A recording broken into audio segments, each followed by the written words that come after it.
Good evening and welcome to this webinar on how to pre-think assumptions. In this webinar, we look at one of the most valuable techniques when it comes to GMAT verbal, which is pre-thinking and assumption. We introduce pre-thinking to you and we teach you how to apply it in the context of assumption. For those of you who are e-GMAT students, you then extend this to evaluate, strengthen, weaken, and then you even take certain elements of it into reading comprehension. So overall, this webinar is fairly application focused. Now, during this webinar, we're going to solve about 5 questions. 4 out of them are 700 level or higher. But if you follow pre-thinking, we will demonstrate that even those challenging questions seem fairly simple once you get the hang of pre-thinking. Now, since this is a fairly application-focused webinar, we did send a few video lessons your way so that you're well prepared. The 3 video lessons that you should have watched coming into this webinar are the introduction to assumption, pre-thinking logical gap, and pre-thinking two entities. These 3 video lessons are there in your email inbox. They are also a part of your free trial. If you've not watched them, do watch them post this webinar. The ROI from this webinar would actually multiply once you watch these video lessons. We also have some upcoming free webinars. We have an upcoming free webinar on GMAT algebra. In this webinar, we talk about how you can answer the easiest to the most challenging questions in absolute value as well as inequalities if you just know the fundamentals over there. All we ask for is that you know the fundamentals. That webinar is tomorrow.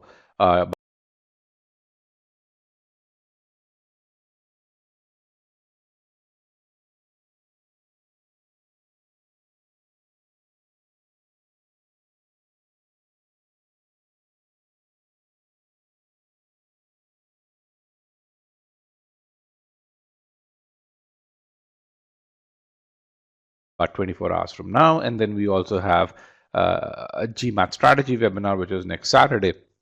Now, how many of you are actually, this is a good time to ask that question, which is what is your target GMAT score?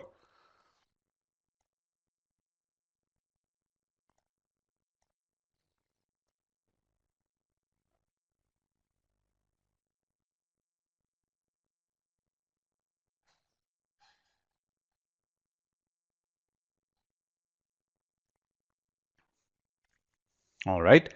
So what I really see is that the biggest bucket over here, the biggest group over here is the 730 to 750 group.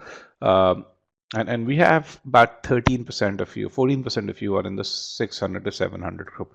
If you're aiming for a score of 700 or higher, you need a serious study plan, B, some way to track, and you need to understand how to go about learning things so that you actually get to that score of 700 or higher. And this webinar tells you all of those 3 things. It helps you create your own personalized study plan.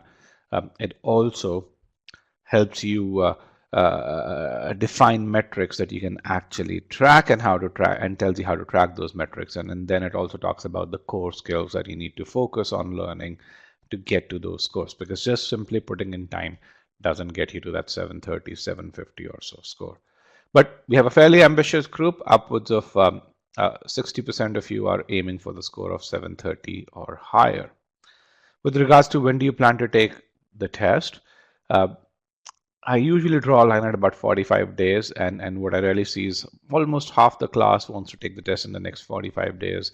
The other half has more than 45 days. So typically a rule of thumb is if you have between 30 and 45 days, you can get up to a 100-point score improvement. If you need more than a 100-point score improvement, I recommend giving yourself more than 45 days or giving yourself more than 100 hours of prep time. Okay, with that, let's go right into the presentation pane. So the screen will have or will be in the process of changing for you depending on the time zone that you are in. For most of you, the screen will have changed in about another 10 seconds or so. Select yes if you see the screen which says CR1 pre-thinking for assumptions. All right, most of you can. That's wonderful. Perfect. For those of you who cannot see that screen, again, just the solution is join again And then if you're on a slower internet connection, the connection would reset by itself and you should be able to see the screen again. All right, there are essentially three parts of this webinar. In the first part, I'm going to give you a brief introduction to e-GMAT. That's going to last about 12 minutes. In the second part, we're going to go into the core of this webinar and we're going to focus on pre-thinking. That's going to be about 2 hours. And then towards the end, if you have questions that are a bit more personal, I mean, stuff such as, hey, I'm at this particular point and I want to get to, I'm at a 600, I want to get to a 730. How do I go about doing it? Or which school should I choose? Such questions. It'd be great if you could reserve those questions towards the end. That way, I'd be able to get more insights from you and give you good responses. Okay, with that, let's go into the first part of the webinar, which is an introduction to e-GMAT. So early on, I asked this question. I said, hey, what's your target GMAT score? And upwards of 60% of you said it's 730 or higher. While that may be the case, statistically, only 6% of the people get to that score of 720 or higher. And this is despite the fact that median scores at top B schools keep on going up. And then here's some data to prove the same. You can really see how median scores at these schools have gone up. In fact, at Wharton, 6 years ago, the median score was less than 720. So GMAT's becoming more and more valuable at these schools. Now, what is it that a good number of folks who get to those scores do? Good percentage of them use e-GMAT. Why do I say that? If you look at the key stats on various forums, one is the number of verified reviews. The second is the number of success stories. What you're going to find is that more reviews mention e-GMAT as the reason for their success than do any of the other major prep companies. Similarly, more success stories mention e-GMAT and they talk about how the e-GMAT courses help them than do mention any of the other major prep companies or corresponding courses. So what makes our students more successful? I think if there's one thing that makes our students more successful than others is how we think about your GMAT preparation or the architecture of learning that we impart. And to understand the differentiation in the architecture of learning, I'm going to talk about the two predominant architectures of learning that exist today. One is what we call as a book-based architecture, and the second is the private tutoring-based architecture. So when you think about most of the other courses that exist today and map their learning architectures to one of these two architectures, what you're going to find is that most of these other courses are built around this book-based architecture, and whereas e-GMAT's built around this private tutoring-based architecture. So let's see why is one architecture better than the other in helping you ace the GMAT.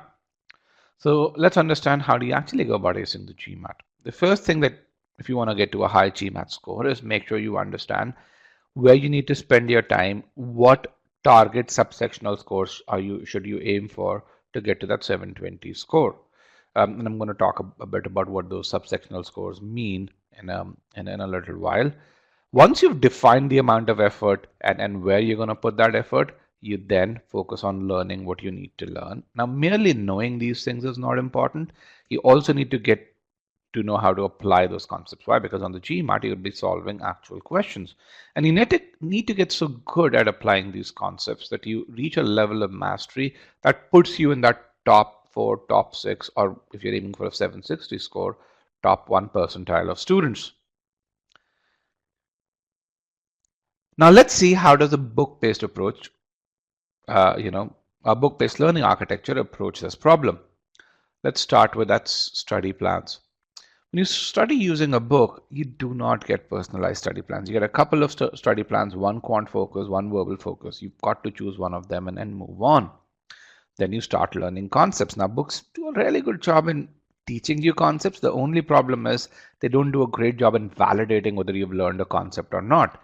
Now, if you think about critical reasoning, there are about 80 concepts that are tested. If you think about sentence correction, there are about 200 concepts that are tested. If you want to get to that 730 score, you've got to know 99% of those concepts to a really what I call as a really good degree. Books don't tell you how well you've learned those concepts. They might teach you those concepts. They won't tell you how well you've learned. So that burden of validation is completely on you as a student. Then comes learning how to apply those concepts, and that's one area where books actually fall short. They have very limited focus on application. They tell you what's the right answer choice, what's the wrong answer choice. They don't tell you how to approach a question so that you get to the right answer choice. And essentially, people who follow a book-based approach resort to solving hundreds and hundreds of questions, and only the best and the brightest are able to get there. And when it comes to evaluation of mastery, a book-based approach focuses on mock tests. And again, when you take a mock test, it's a complex piece of evaluation. And even when you take that, the onus of evaluation is completely on you as a student. A private tutoring based architecture works very differently. When you work with a good private tutor, the first thing that a good private tutor would do is to create a study plan that's personalized to your strengths and weaknesses. A good private tutor will give you a precise estimate of how much time you need to spend and where you need to spend that time. Then a good private tutor will teach you concepts that you need to learn and will make sure that you learn to a proper degree. So when you learn 200 concepts from a private tutor, you cross a certain threshold in each of those 200 concepts. Once you've learned the concepts, a good private tutor will teach you how to apply those concepts and how do you approach a problem using them. What do you need to do in step one? What do you need to do in step two? And as you're solving questions, a good private tutor would would evaluate how well you are solving those questions and will tell you when it's time to move from one particular topic to another. So while you're learning the same content in both these approaches, the extent of feedback, the extent of personalization, the extent of perfection is a lot more in that private tutor-based approach than in a book-based approach. So it's clear that why a private tutor-based approach will lead to much higher score improvement or much higher GMAT scores. So let's see, why do we say that most of these other courses are formed around the book-based approach, whereas e-GMAT is built around this private tutoring-based architecture.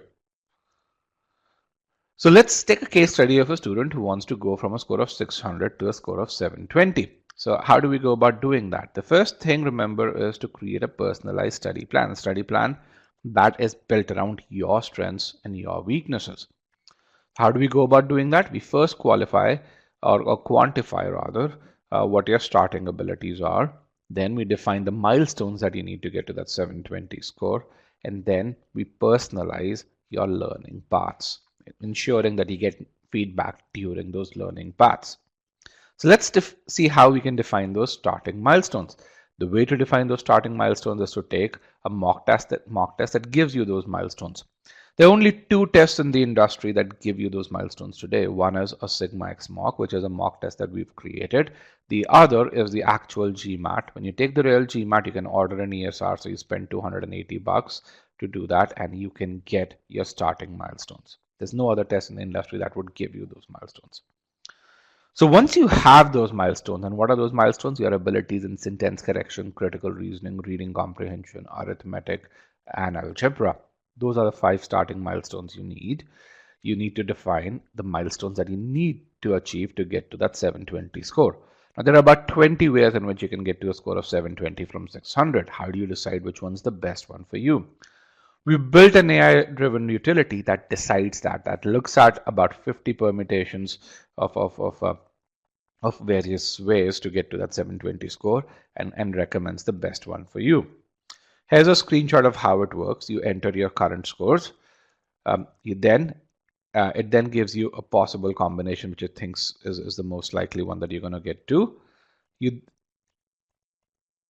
It then tells you how can you get to the Q50 and a V30, what you need to get to a 720, what subsectional percentile should you aim for. Beyond that, it then creates a study plan. Now, on the left-hand side, over here, is the information from Sigma X mock.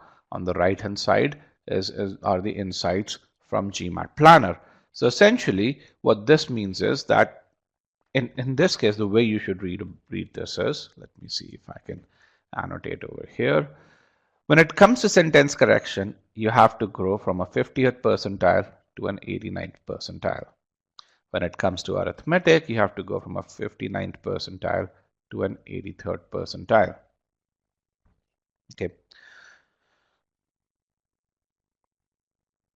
It then creates an estimate of how long would you need. So over here, you can see your starting abilities on the left-hand side. This is the data that he got from a Sigma X mock. On the right-hand side, these are the target milestones. This is actually a screenshot from GMAT Planner. And then you have the estimate of how long would it take for you to improve. So you get a precise estimate of where you need to put in the effort, how much effort do you need to put in.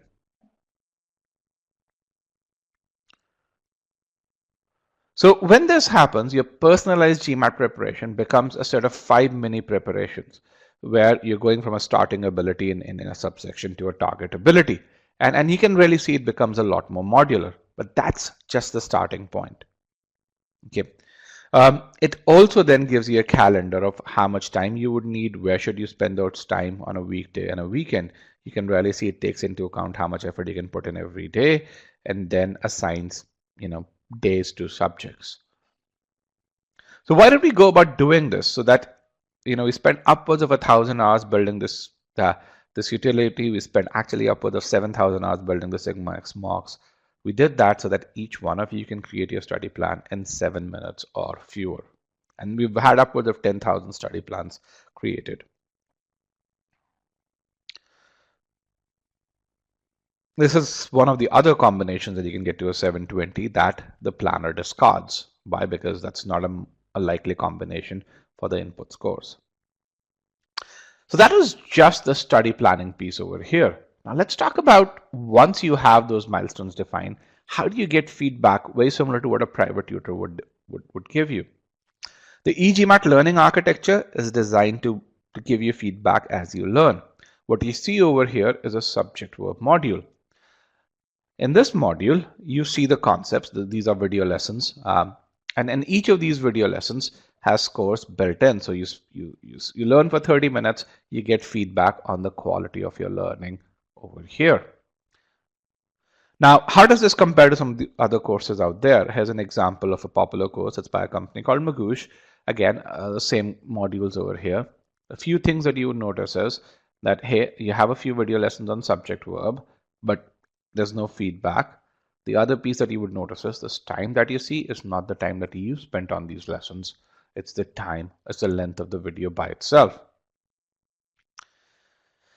Then comes the application of concepts. Remember, a private tutor would first teach you a few concepts and then tell you how to go about solving questions by applying those concepts. We've built the EGMAT platform to do just that. We've created an entity called an application file. Right when you learn subject verb over here, as you can see, we actually evaluate you on concepts and then we teach you how to apply those concepts in an application file. And then in a practice quiz, we give you feedback on how good you are at applying those concepts. And we also give you then a set of official questions on which you can also apply those concepts. You can also see the scores track fairly closely. Again, you continue to do that. So overall, just in the sentence correction course, you get about 150 feedback points in the learning cycle, another 400 feedback points in the practice cycle within the GMAT platform, and very similar on critical reasoning, number properties, arithmetic, and so on and so forth. And this is how every module, whether it's a quant or a verbal module, is architected. When you compare this to again the Magoosh offering, what you're going to find is there is no application. There's just one quiz, and again, even there you don't get a score. The intent is not to give you feedback, but just merely to give you practice. The last piece is evaluation of mastery. So you've been studying sentence correction or reading comprehension or number properties for quite some time. How do you figure out whether you've hit that 90th percentile or that 83rd percentile that the GMAT planner gave you? How do you figure out whether you've hit that milestone or not?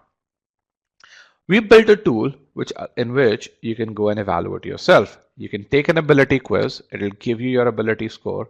It'll also tell you how you're performing in various aspects of that subsection. So in this case, it's very clear that the area that the student needs to focus on is comparisons. If she does well in comparisons, the student is likely to do much better in sentence correction. So you can really see why do we say that most of the other courses are built around this book-based approach, whereas e-GMAT is built around this private tutoring-based architecture. Now, who's created some of this content? 4 out of GMAT Club's top 5 rated instructors have created this content. If you go over here, you can read the reviews for those instructors. Instructors who've been reviewed a lot more frequently on GMAT Club. So that's why I say while only 6% of the people get to that 720 score, a good percentage of them use e-GMAT. With that, I've come to the end of my introduction. If you want to stay updated with all things e-GMAT, if you want to stay updated with most of the things that go on in the B-School world, you can connect with me on my LinkedIn. We post about 7 articles a week, which, by the way, we write fresh every week on LinkedIn. And it can also meet upwards of 13,000 students who are now connected with me on LinkedIn. And so if you want to connect with any student at a top B school, this would be a way to connect with them as well.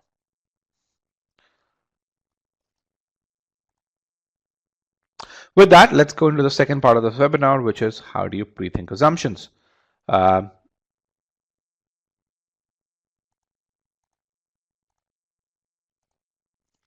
So in this core part of the webinar, we're going to go about the following way. We're going to talk about how you approach assumption questions today. Then we will do what we call as a pre-thinking exercise, and we're going to solve 2 arguments. We're going to actually have 1 argument and 1 full-length question, but we're going to solve them in a very similar manner. Then we're going to solve 2 full-length questions. Now, both of these questions would be 700 level. In fact, all 4 of these arguments, the logic in this is what you're going to really see in a 700 level question. And we're going to do them as a quiz, which means you're going to solve them one after the other. Then once you do that, we're going to do a detailed review of these 2 questions. We're going to apply the pre-thinking process for answer choices in which you're confused. We're also going to apply the negation test just to make sure you can really see how information becomes, how a correct answer choice becomes or jumps out as absolutely clear, and how an incorrect answer choice is fairly easy to reject once you apply pre-thinking or the negation test. And then we're going to talk about how can you go from here, or where can you go from here to make pre-thinking second nature. The goal of this webinar is to get you jump started on this.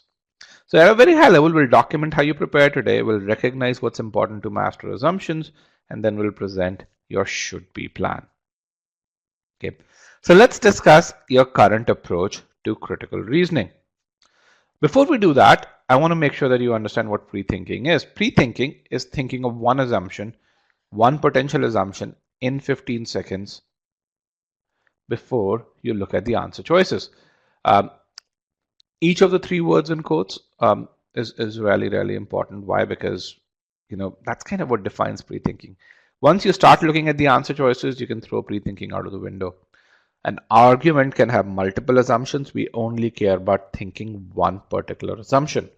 And a skilled pre-thinker is able to do this in 15 seconds. Now, when you're not skilled, you may take up to a minute, and that's okay. Now, I'm going to talk about the 2 methodologies that people follow while applying pre-thinking. So tell me, which methodology do you actually follow? The first methodology is you read the argument, then you quickly read the argument, then you go to the answer choices, and you come back, do back and forth between the answer choice and the argument till you narrow down and say, hey, this is the answer choice that I like. The second one is you read the argument, you slowly, you pre-think the assumption, and then you go to the answer choices. You refer back to the argument probably just once. So the question is, which methodology do you follow? I have 170 students. I only have 56, 58, or what shall I say, about 60 responses, guys. Let's get to at least 120 responses. It's a fairly easy question. Which methodology do you follow? Do you read the argument and directly go to the answer choices and do back and forth till you reach the final candidate, or you read the argument, focus on pre-thinking, and then get to the answer choices, and then only come back to the argument probably at the most once? Okay, I have 110 responses. In the interest of time, I'm going to broadcast results. So you can really see about 52% of the people follow methodology 1, but 48% of the people follow methodology 2. That's wonderful. Thank you very much. Now the next question is for people who follow methodology 2, which is the pre-thinking approach. Let me get in that poll question. If you follow methodology 2, which is the pre-thinking approach, the question is, where do you spend the biggest chunk of your time? Is it in reading and understanding the argument? Is it pre-thinking, or is it selecting the correct answer choice? Where do you spend the biggest chunk of your time? All right, I had about 56 people who are in that second group. I have more than 50 responses, so I'm happy. But essentially, the data over here is clear. People who follow the pre-thinking approach focus the biggest chunk of their time on reading and understanding the argument, which is where you should be spending. If you're spending the biggest chunk of your time in selecting the correct answer, then you're most likely not doing something right in that approach. Now, people who do not follow the pre-thinking approach spend the biggest chunk of time in selecting the correct answer. And that's a very big difference in both of these methodologies, where you spend time, how much back and forth you do. Okay, with that, we've been talking about assumption.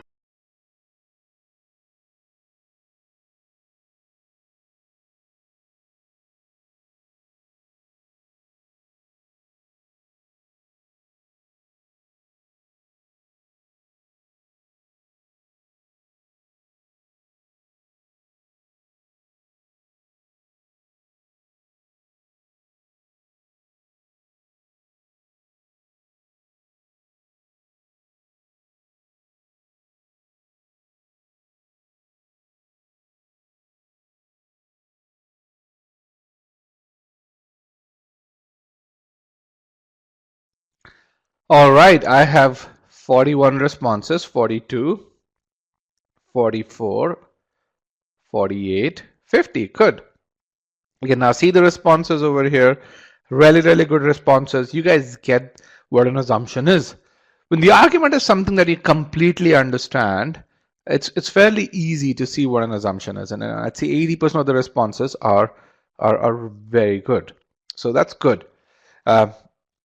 So essentially what's going on over here in the first statement, and it's so even though you got the answer right, you've got to just you've got to read the statements with proper context when it comes to critical reasoning, or in fact, even when it comes to reading comprehension. So in the first statement, the author presents a data point. It says, hey, Joe scored 500 on the GMAT. And then the author, based on that data point, the author says he'll not get admission into an Ivy League college. And by doing that, if you think about what the author just did, he actually jumped from that data point to no admission into an Ivy League college. And while making that jump, the author made an assumption. What is the assumption? A score of 500 on the GMAT for someone like Joe is unacceptable to Ivy League colleges. Now, pretty much everyone got this right. I just want to emphasize on one little point over here, which is this element of an assumption, which is this part over here, someone like Joe. Now, why is this important? Because if you think about what an assumption does, it actually is something which is necessary for the conclusion. And so assumption is very closely tied to the conclusion, and the conclusion specifically talks about Joe. The conclusion doesn't say that the Prince of Saudi Arabia will not get admission into an Ivy League college with a score of 500. It says Joe will not get admission into an Ivy League college. Now, but more or less, pretty much everyone here, everyone who's responded, that is, has a fairly good idea what an assumption is. So with that, I think it's a good time to really understand what is an assumption. So how would you define an assumption? What is an assumption?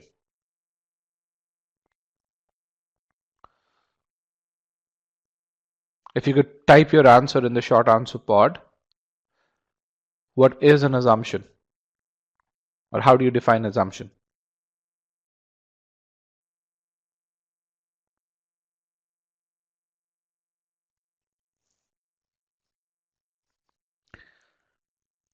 Let's get a few more responses. I have 20 responses.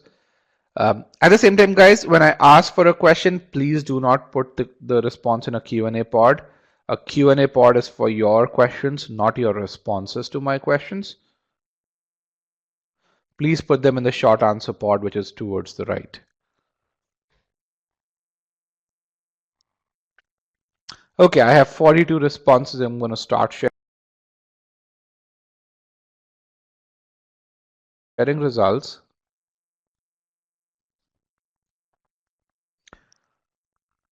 Something that is a minimum criteria to fulfill the conclusion. It's an unstated premise. It's an unstated element of the argument which should connect claim and conclusion. Claim and conclusion, by the way, are the same things. So there's nothing needed to connect. They are completely overlapping in most arguments. Something that presupposed for the argument to be true, that's good. Something that the author uses to derive the conclusion, that is true too. It's not the complete definition. So while many of you implicitly have an understanding of conclusion, as you know, you saw in the prior argument, when it comes to an explicit definition, that's an area where most of you don't have a precise idea. So what is an assumption? An assumption is an unstated idea, okay, that must be true for the conclusion to be valid. Now, many of you use the term, it is something that fills the gap in the argument. It is an unstated premise. Yes, every assumption is an unstated premise, but every unstated premise is not an assumption. Every unstated premise is not a must be true statement. And we're going to talk about this must be true statement because this is the core of what an assumption is. This is something that separates an assumption from what we call as a strengthener. An unstated premise is a strengthener. That unstated premise that satisfies your must be true condition is an assumption. So what is an assumption? It's something that provides new information and it must be true for the conclusion to be true. So if we want to think about this metaphorically, okay, let's kind of think of a house. All right, think of this as a house, and in this house, your roof is the conclusion. Now, what is this roof supported by? What is this roof supported by over here, guys, in this house? Pillars. There are 3 pillars that support this roof. Now, while each of these 3 pillars make this roof stronger, only if it so happens, and again, if it so happens that only one of these pillars is required to keep the roof upright, then that is the pillar that is an assumption. Okay, so in this case, if the roof can stay upright just with this pillar, then this is what we call as an assumption. Both of these other pillars over here, they are good supporting statements, but they are not assumptions. They are premises, but not assumptions. Okay. So Aradhana says, what's the difference between a strengthener and an assumption? Each one of these is a strengthener. Anything that makes your conclusion stronger is a strengthener. But that statement which is required for the conclusion to be true is an assumption. Okay. So an assumption is always a strengthener. Every strengthener is not an assumption. So as I said, each of these 3 statements is a strengthener. Only one of them is required for the conclusion to remain valid, and that is not an assumption. The second argument, the second question that we do today, so second argument from this point on, will have answer choices that will have 5 answer choices as a standard GMAT question would. 4 of them would be strengtheners. Only 1 out of those 4 will be an assumption, and you're going to really see that. And that's where the precise definition would be very important. Okay, so that's this essential pillar. So then you might ask, hey, what does this must be true mean? As we've talked about this in the context of the house, must be true is a statement or that contains information which is essential for the conclusion to hold true. What it really means is that if this information provided by assumption is not true, then the conclusion can break down or will no longer hold true. Okay. Or in other words, the assumption must be true, and hence the word must be true for the conclusion to remain valid. Now, can you say the strengthener is explicitly stated? No, you can't. Both strengtheners and assumptions provide new information. They cannot be inferred. Okay, they both provide new information. One provides essential information, the other provides good to have information. Okay, now then it comes to falsification of conclusion. And just to really make sure we track the train, we track our line of thought, we said what does must be true mean? Must be true means that, hey, if the information provided by assumption is not true, then the conclusion can no longer hold true, which means the conclusion is falsified or invalidated. So what does invalidating or falsifying the conclusion mean? And let's kind of take a look at the same argument that we just did to understand what does falsifying the conclusion mean. So if this is the conclusion that he will not get into an Ivy League college, then falsification of conclusion means, or how can we destroy this conclusion? We can destroy this conclusion if Joe gets admission into an Ivy League college with a score of 500. Do you guys understand falsification of conclusion here? That if this happens, the conclusion is destroyed. Pretty simple, right? Yes, no, if you guys can type in, that'd be great. All right, most of you can understand that. If this happens, the conclusion is destroyed. So let's see how our assumption prevents that from happening. So how do you evaluate whether an answer choice is the correct assumption or not? You really say, hey, this is the answer choice that I was going to evaluate. Remember, this is what we all came up with. So let's say, is this an assumption? Does that satisfy the must be true condition? Which means, hey, is this information required for the conclusion to hold true? Or in other words, what you're asking by definition is, will the conclusion break down if this statement over here no longer holds true?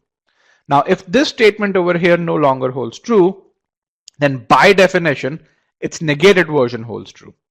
So if a score of 500 on the GMAT for someone like Joe is unacceptable to Ivy League schools, if that doesn't hold true, then its negated version by definition holds true. What it means is, what is that negated version?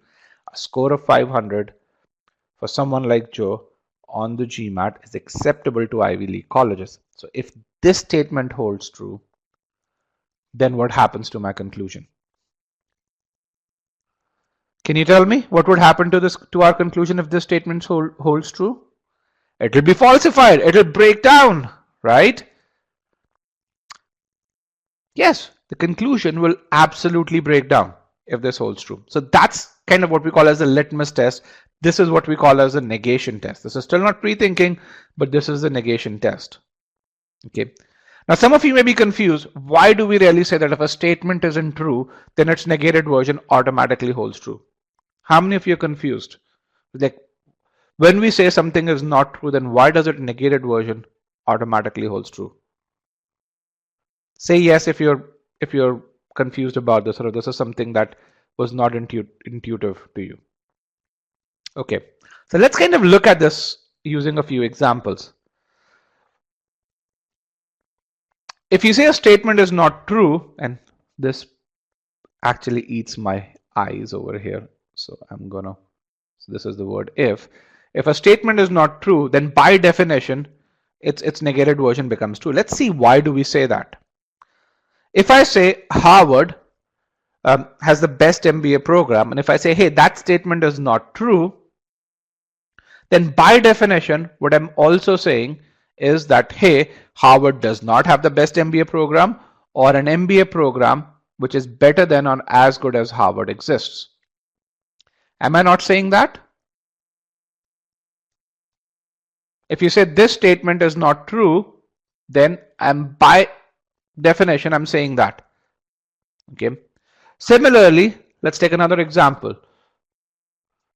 John runs faster than David. If I say that is not true, then by definition, what I'm saying is that David is as fast or faster than John. Right? So, by definition, when you say a statement is not true, its negated version automatically becomes true. Just how statements work.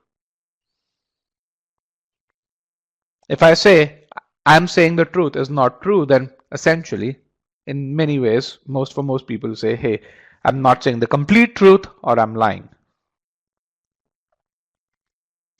Okay, so let's go forward. So that's the definition of must be true. If an answer choice is the correct assumption, which means it is that must be true answer choice, then the conclusion will break down in the presence of negated version of that answer choice. Why? Because when that answer choice is no longer there, if that essential pillar is no longer there, then my roof is going to break down, and that roof is that conclusion. And this is predicated on the definition that an assumption is an unstated idea that must be true for the conclusion to be valid. This is not rocket science. This is just the very definition of an assumption. There's another aspect to this as well. If an answer choice is the incorrect answer choice, okay, if it's not a must be true answer choice, if it's an incorrect answer choice, then the conclusion will not break down in the presence of negated instance of that answer choice. Okay. If it's not your assumption, then hey, you negate an answer choice and apply it to the conclusion, it won't break down.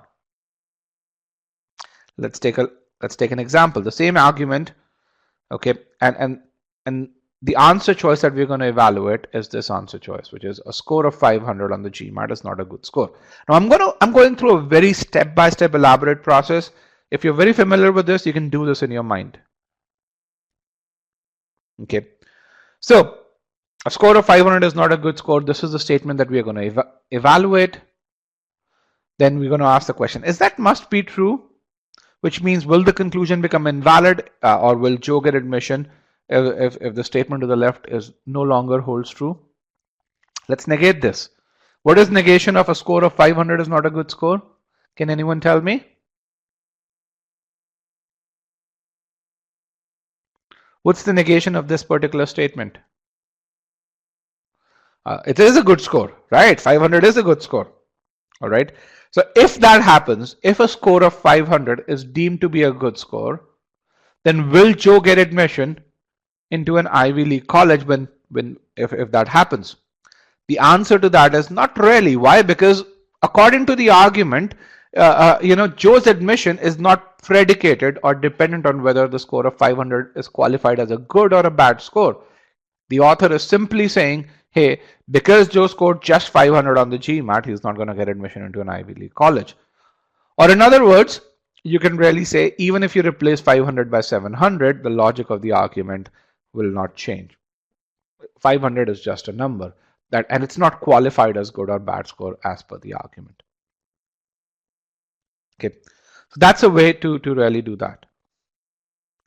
And again, yes, the acceptance level of Ivy League is much higher, but as someone said, but that's not what is the basis of this argument. You don't really take that into account, your common knowledge when you answer CR questions, or your innate knowledge. You should say take some common knowledge into account, but not your innate knowledge. So essentially what must be true does is it helps you narrow down. For the correct answer choice, you'd find that the conclusion doesn't hold true when you negate this answer choice.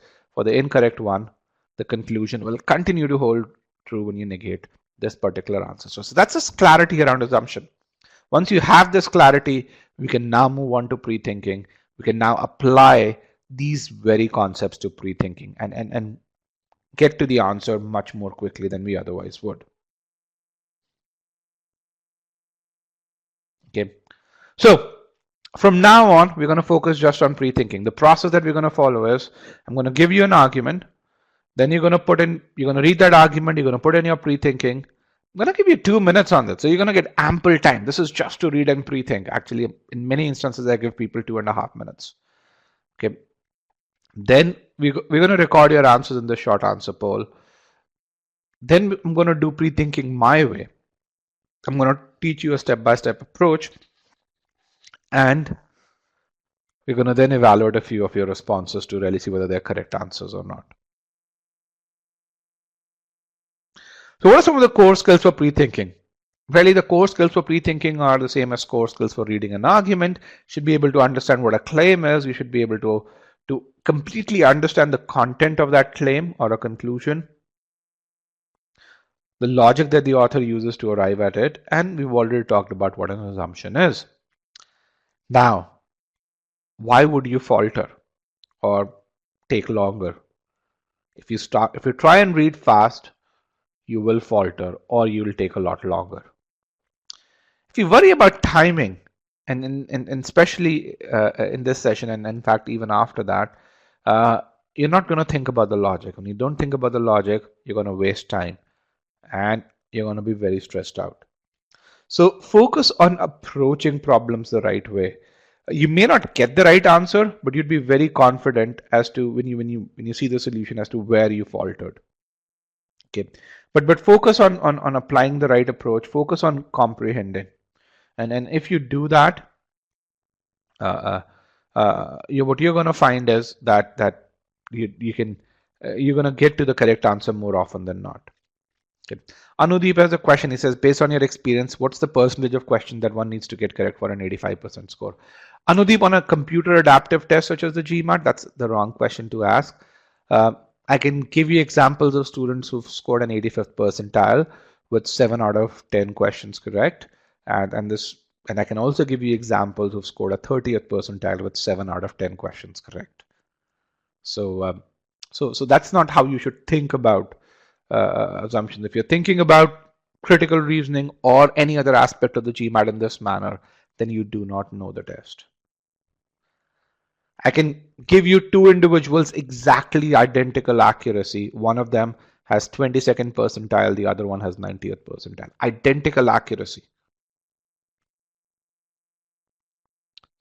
GMAT's a very different test. It tests your skills. And the way to ace the GMAT is to make sure that the test serves difficult questions to you and then solve them correctly. If the test starts serving easier questions to you, then God help you. Okay, so with that, the first argument. Now, for those of you who've been there throughout this session, you guys probably have noticed this is a fairly intense session. So I want to make sure that you have a pen and paper ready. You have a bottle of water there with you. So I'm going to give you 30 seconds to get a pen and paper and a bottle of water right next to you.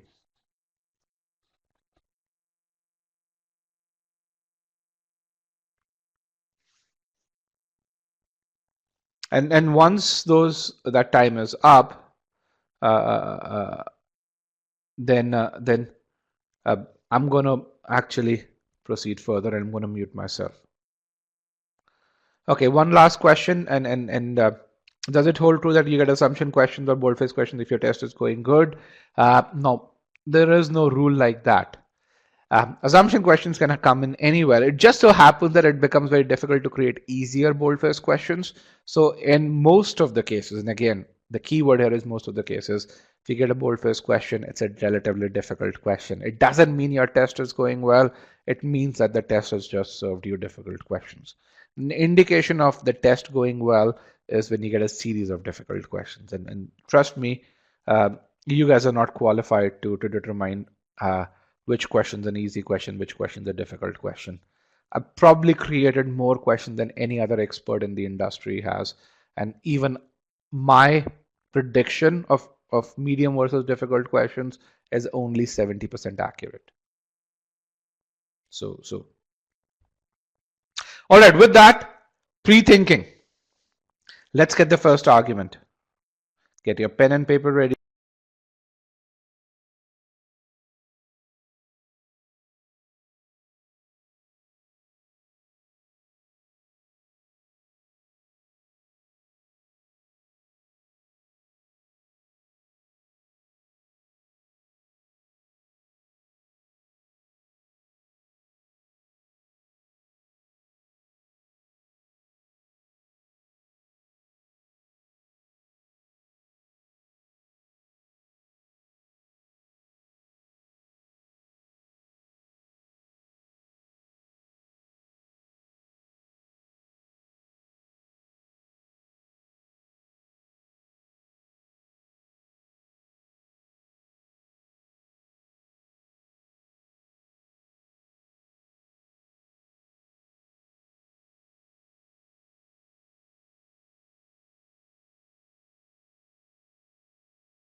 All right, guys, let's get those responses in. I just have 20 responses. That's frankly a bit disappointing. 5, 4, 3, 2, and 1. Let me broadcast the results. I have about 30 responses right now. You can see over here, you can read each other's responses. I'm going to give you about 30 seconds to read the responses.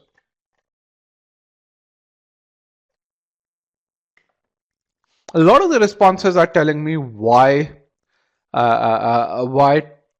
full-time lecturers are enhancing student learning, and a lot of them really just say, hey, research helps them do, or research doesn't help them do.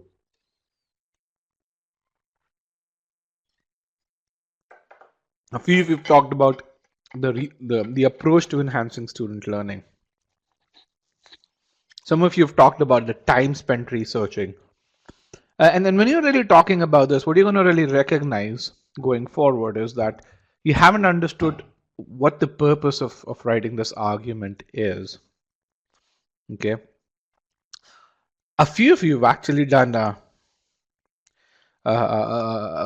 really good job in coming up with them. And that's about, out of 42 responses, I see about 3 such responses. So not very many. Let's kind of understand what's going on over here. So what we're going to do is, here's how we're going to approach this particular question. We're going to understand what the conclusion is. We're going to understand the content of that conclusion first. Then we're going to create what we call as a logical structure of the argument. And then we're going to ask a particular question to that conclusion plus logical structure. And when we ask that question, assumptions would jump out at us. It's as simple as that. Okay. So let's kind of really see how this works. And what is that structure of question that gets us these assumptions? So what is an assumption? An assumption is an unstated idea that must be true for the conclusion to remain valid. So in other words, without an assumption, a conclusion breaks down. We've already seen that. So if you think about this, that without an assumption, that conclusion breaks down, or if that conclusion is that essential pillar that holds that assumption, if the assumption is that essential pillar that holds that conclusion true, then assumptions must be built around scenarios where the conclusion naturally breaks down. Why? Because you want to prevent that conclusion from breaking down. Does that make sense? That an assumption must be built around scenarios in which the conclusion breaks down, because that's what an assumption's job is. So to find assumptions, we've got to figure out scenarios based on information in the argument where the conclusion breaks down. If we do those scenarios, if we figure those scenarios out, finding an assumption is fairly simple. Okay, perfect. Let's see this with an example. So the question that we need to ask is, under what circumstances, given the information in the argument, and to be more precise, given just the factual part of the argument, will the conclusion break down? Once you ask this question, the answer that you get are the scenarios around which assumptions are built. This is your argument.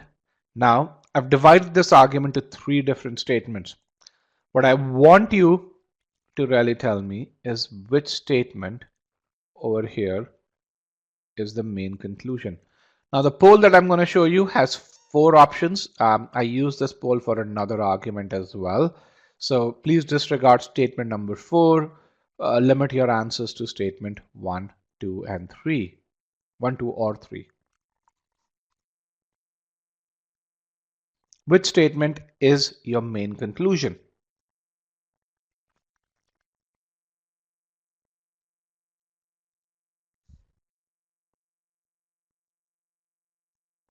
Let's get a few more responses. The question is, which statement is the main conclusion?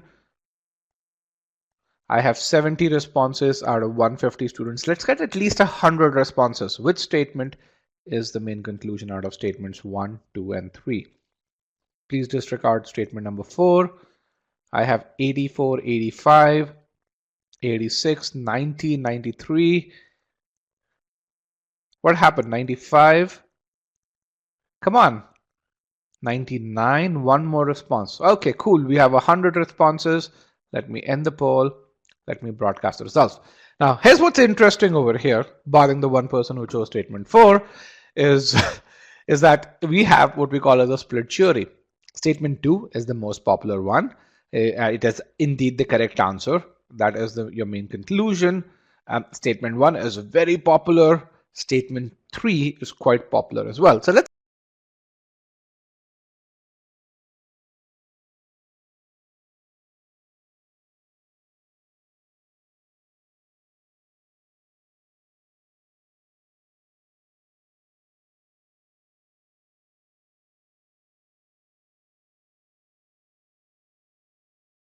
kind of see how this argument is structured.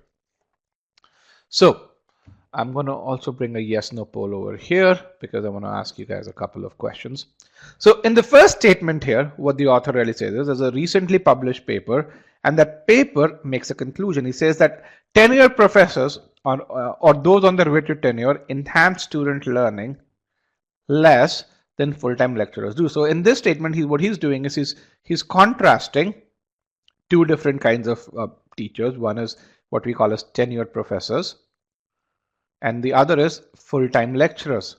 Let's call them FL. Okay, and he says is that full-time lecturers enhance student learning more than tenured professors. He's just making a comparison. He says this is a conclusion which is provided by this published paper. Then in the second statement, which we say is the main conclusion over here, says clearly is your conclusion marker. Let me just make it a bit more neat. Clearly is your conclusion marker. The difference between professors in the tenure system and the other full-time lecturers has to do with the reward system. So my question to you, does the author dispute the finding does he dispute that full-time lecturers enhance student learning more than tenured professors? Does he dispute that finding? Yes or no?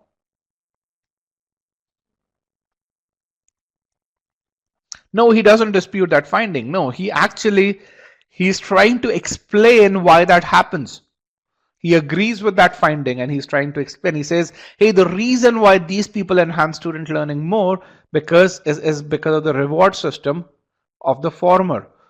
Okay, whose reward system? The reward system of these tenured professors. Okay, is that clear to everyone in statement 2? Perfect. And then to explain that reward system, he says the criterion for rewarding tenured faculty places greater emphasis. Greater is a comparative word in critical reasoning. Always pay more focus to the comparative word. That criteria places greater emphasis on research than on teaching, which means that hey, rewarding tenured faculty is rewarded. Maybe there's 70% emphasis on research. So let me just put 70% over here. Forgive my handwriting. And maybe there is 30% emphasis on teaching. And so that's why these guys tenured faculty does not do as great a job overall. That's all this is saying. Now, what's the definition of a main conclusion? I said statement 2 is the main conclusion. Many of you got it wrong. What is the definition of the main conclusion? The main conclusion, A, is always by the author. It's not summarization. There's no therefore test. We can fit a lot of therefore tests. One is, in very simple terms, a main conclusion is what the author wants you to believe. Okay, so certain characteristics. It's always by the author, and it's what he wants you to believe or what he wants to convey. Okay, so if you think about it, you say which is the statement by the author? Statements 2 and 3 are statements by the author. What is the author trying to convey? Statement 2 is what the author is trying to convey, that what causes this difference, and that is the main conclusion. For those of you who got this wrong, is that clear? Yes or no? Okay. Statement number 1 is merely a piece of information. A lot of people think it has this word concludes and they consider that to be the main conclusion. No, that's not what the author is trying to say. This is what the paper is trying to say. We don't care about the paper, we care about the author. Okay, statement 1 is purely the context, and statement 3 is written to support statement 2. For those of you EGMAT students, if you've gone through premise and conclusions files 1 to 4, all of this should be second nature to you. The ABC test that we talk about to find a statement should allow you to narrow it down to statement 2 very, very easily. Okay, so remember,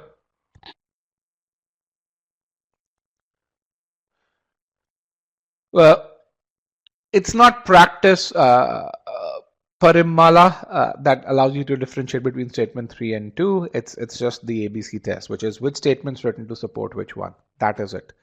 It's a black and white response in general. So how do we find out assumptions? We ask this question, which says, under what circumstances, given the facts and the argument, will the conclusion break down? Okay. So under what circumstances would the reward system not be responsible for the difference in performance? Why do we write down reward system not be responsible over here?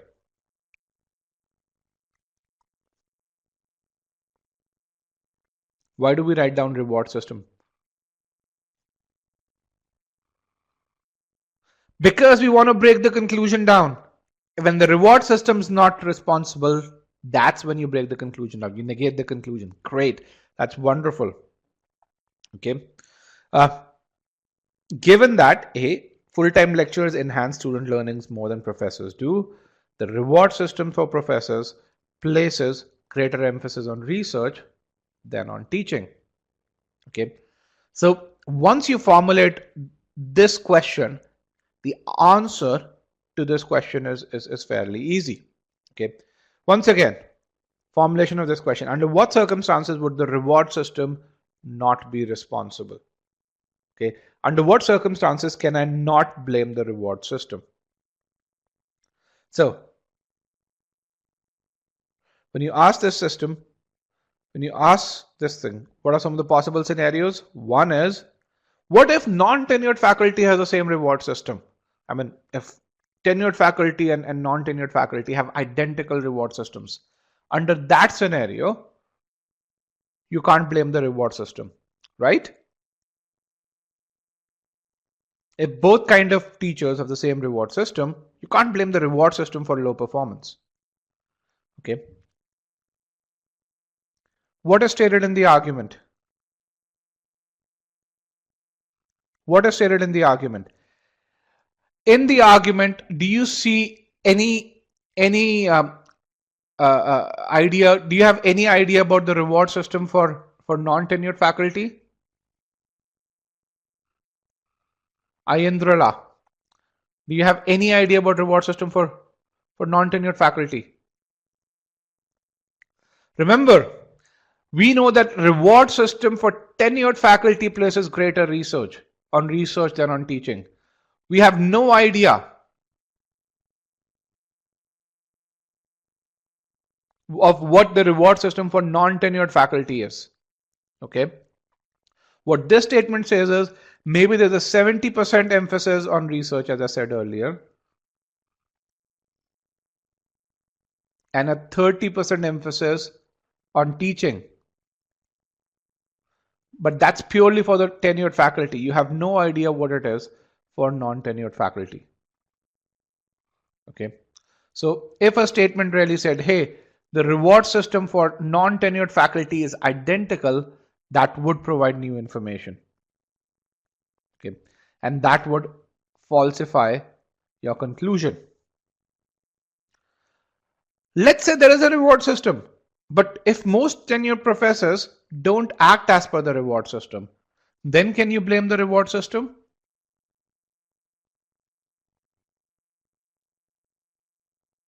No, you can't blame the reward system even then. if there's information that says most tenured professors don't care about it, they don't act as per it, the way they teach has nothing to do with the reward system. Okay. Now remember, in this entire context, we are not disputing that full-time lecturers do a better job than tenured faculty. What we are worrying about is what is causing that and whether the reward system is causing that.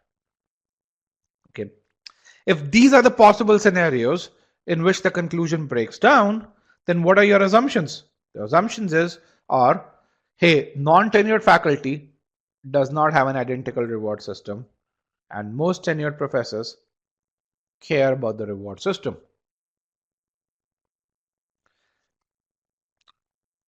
Can you see how assumptions, once you figure out these falsification scenarios, assumptions become really, really easy?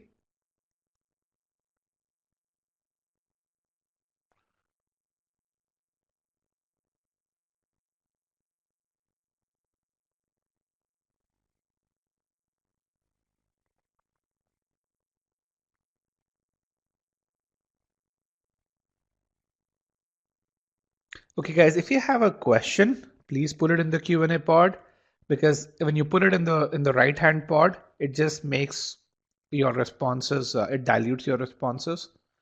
Okay, so but again, remember, once the key is to find these falsification scenarios. Once you find these falsification scenarios,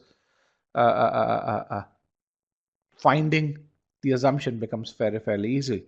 And how do you find the falsification scenarios? You find the falsification question. All right. Now, you could have a reward system, but if you have to blame the reward system, then you have to make sure that people act as per the reward system. Someone really says, could you please explain?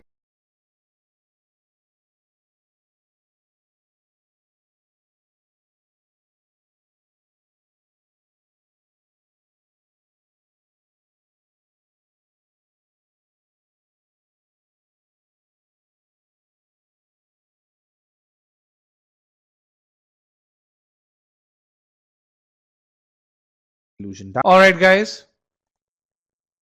Sorry about that. My connection went away for like a second. Can you guys hear me now? You should be able to hear me fairly clearly right now.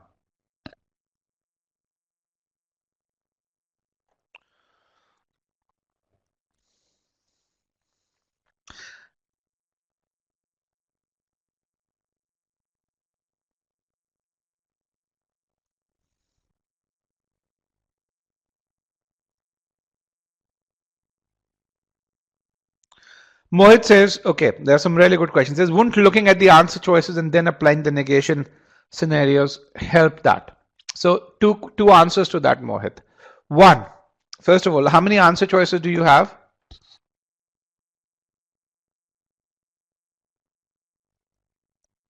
5. How many times will you have to apply the negation test?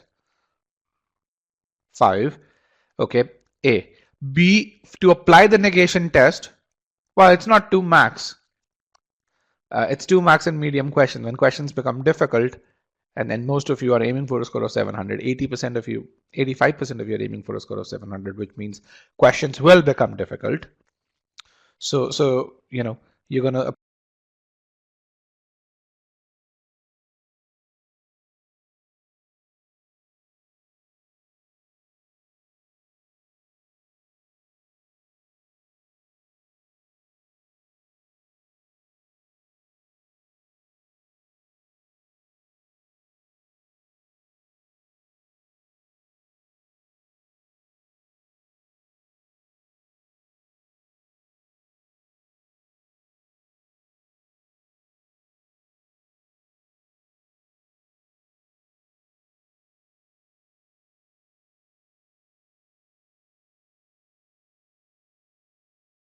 sorry about that, guys. I have no idea why this is happening.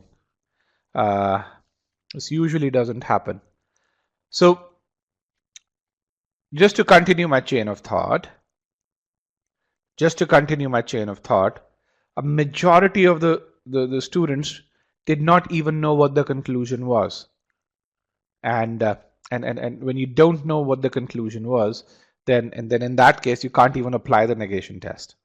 Okay. And even to apply the negation test, you'd be able to, you need to be able to understand the logic of the argument. Otherwise, how will you figure out whether something breaks the conclusion down or not?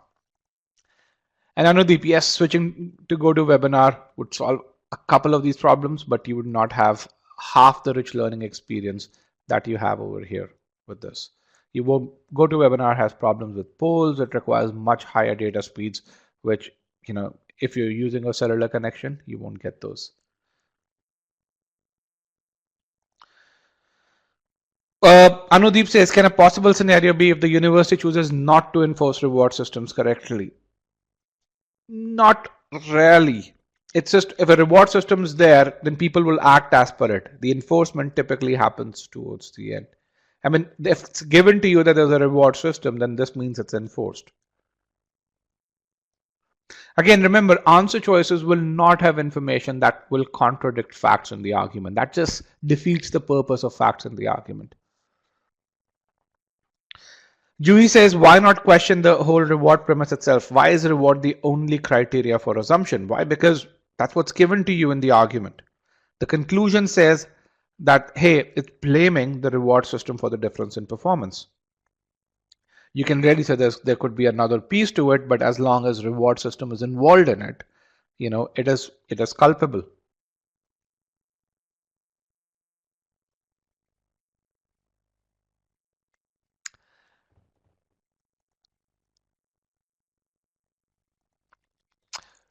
Okay, guys, when you're making statements like this, if the tenured reward system is better, why would any professor stick to full-time job? You are kind of going completely out of the scope of the argument. What is the scope of the argument? Can you tell me what is the scope of the argument?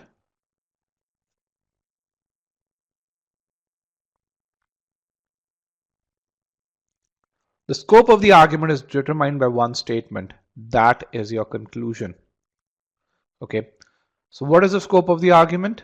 The scope of the argument is what is causing the difference in performance. Is that the reward system? Okay.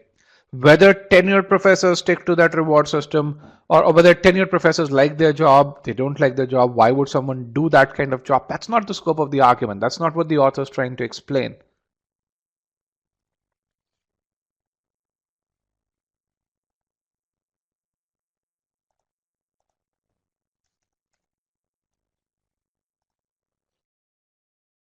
Okay. And that's something which you have to really remember as we go forward. But the thing that I want to make sure that you take away is when you ask the pre-thinking question methodically, you can see the falsification scenarios right then and there. And some of you may be a bit confused. Why? Because primarily you haven't done the foundational piece over here. But as you go through a couple of more arguments, things will start to become much more clear.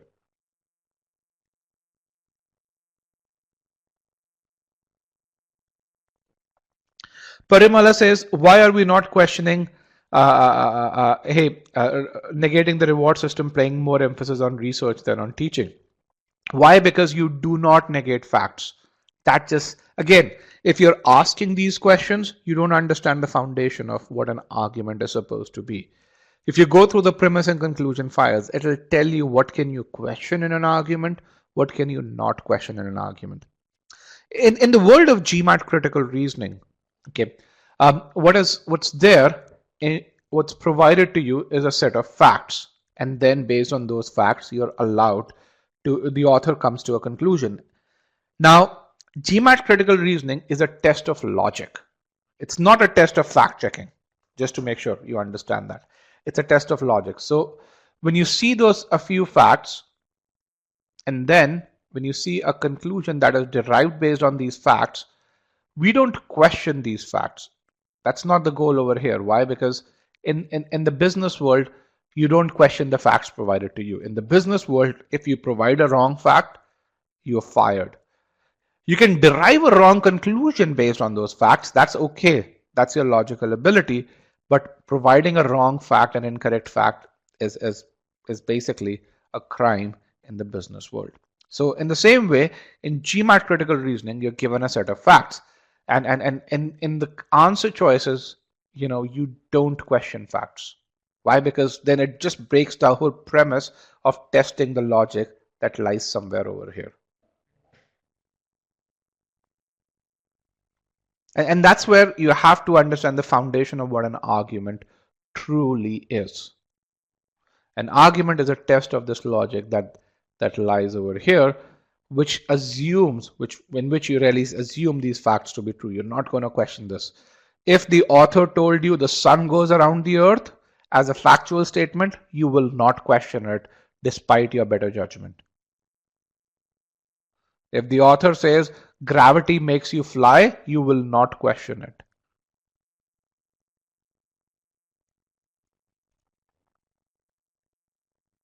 Okay, so pre-thinking and timing, how would this happen?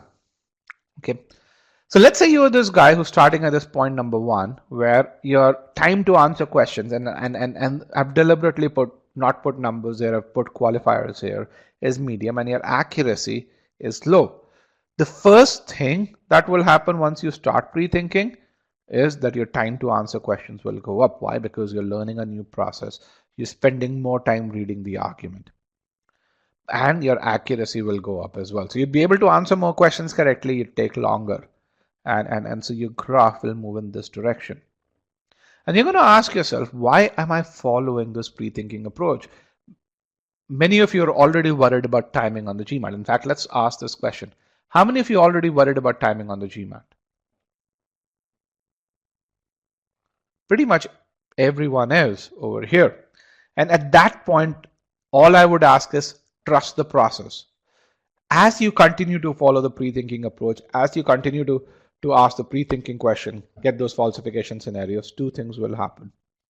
Your accuracy will continue to go up. Your time to answer questions will come down. It will come down below where you started. And at that point, you'd say, now I can see how pre-thinking is helping me, how it helps me answer those questions. Okay. And as you continue following this approach, you're going to hit point number 4. Let me ask this question. How many people worldwide get to a score of 730?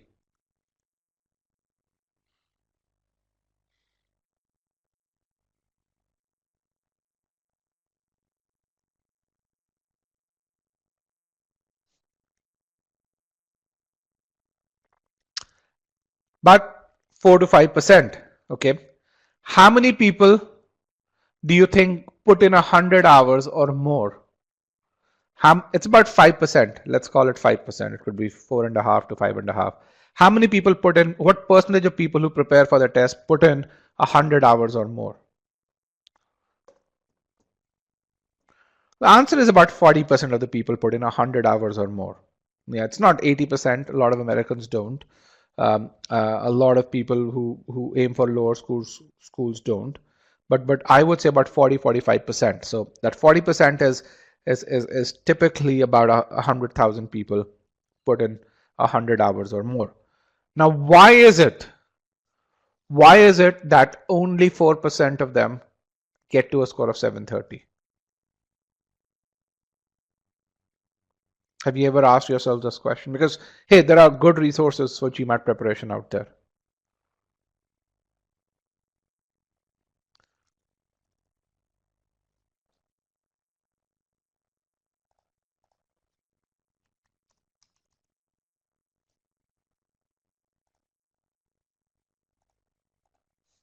Okay.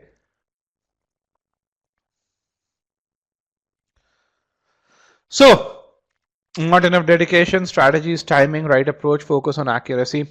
So, there are 3 reasons for this. One is approach.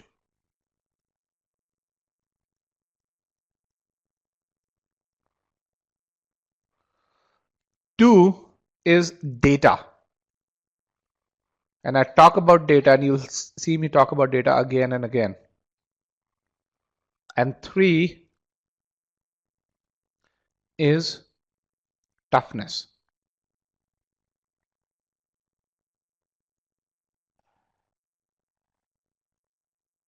And forgive my this thing. 3 is toughness. And this number 3 is what I'm talking about. People who go from 1 to 2 and give up on 2 are not tough. And that's where a lot of people drop out. 2 data, think about it this way. For those of you who are good at math, if the GMAT's testing 100 concepts and you're really good in just 70 of them and you're just good in the other 30, in a probability distribution, when a question has 5 concepts, what is your probability of getting that question wrong? It becomes really high. Now, if you know 90% of the concepts to a really good degree, that probability drops drastically. And that's where data and feedback are very valuable. Number one, which is approach, which is, hey, a lot of people think GMAT's a game of tricks.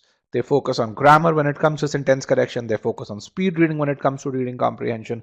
They focus on just blindly applying the negation test when it comes to critical reasoning. Or they focus on plugging in numbers when it comes to many math concepts. And when you do that, you get the easy and medium questions right. When it comes to hard questions, you falter. And each one of these people who get to that 740 or higher score do each one of these 3 things correctly. You go read any debrief, whether it's a debrief by an e-GMAT or someone who uses another research, you're going to find that these 3 aspects come out of them. Okay, so I'm going to ask this question. We have some e-GMATers over here.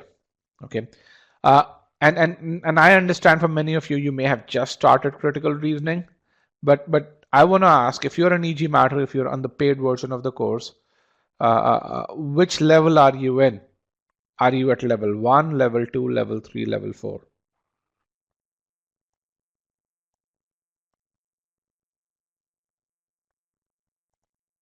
Let's get a few more responses.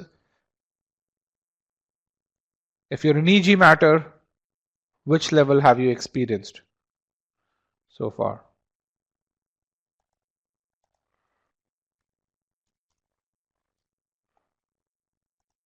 All right, 3, 2, and 1. Here's the classical waterfall chart in many ways that you see over here. And essentially, if you're just starting, you've not even started pre-thinking, that's level 1. If you've gone to level 2, you've seen that improvement in accuracy, that's level 2. If you've persisted, you're going to get towards level 3. You're going to see that improvement in accuracy. You're going to see that reduction in time happen. You're going to see that consistency in responses happen. And if you continue to do that, you're going to see that level 4. Those of you who are in level 1, I want to urge you to do pre-thinking. And I understand you may be very, very early in the process, but I want to make sure you give it a good shot, because if you give it a good shot, it's not rocket science. If you are in level 2, continue applying that. 10 questions is all it takes to go from level 2 to level 3, as long as you do those 10 questions diligently. Okay. If any one of you wants to do a review of your GMAT prep, whether you're an e-GMAT student or not, just write to us. We can really evaluate you and tell you what all data points you need to get to your score. Here's some feedback from a few other students. As a student says, understand the passage, take your time. Equally important, pre-think and answer before looking at an answer choice. Probably this one word will have the most impact on your GMAT score. It's a guy who scored 740. When you read his debrief, you're going to find how he used data to create his accuracy and timing strategy, and how he's able to perform better than any mock test that he performed on. Again, purely data and method driven. Another guy says this pre-thinking primes the mind, and we are constantly on our toes while reading an RC paragraph or a CR question stem. Apart from comprehending the passage, we keep speculating that in which direction the passage will orient, or what logical jump has the author taken. Again, you see the application of pre-thinking not just to critical reasoning, not just to assumptions in critical reasoning, but even to reading comprehension. I mean, here's a guy who improved from 520 to 740. These are jumps that don't happen if you're not persistent, if you don't look at data. Okay, we're now going to take a look at our second example. This is a full length question. This is an official question. I want you guys to take 3 minutes to answer this question. Here are the answer choices. And again, if you understand the conclusion well, if you do pre-thinking well, you should be able to narrow down the answer. If you don't do pre-thinking, this one has many strengtheners and it'll confuse you.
Last 30 seconds, guys.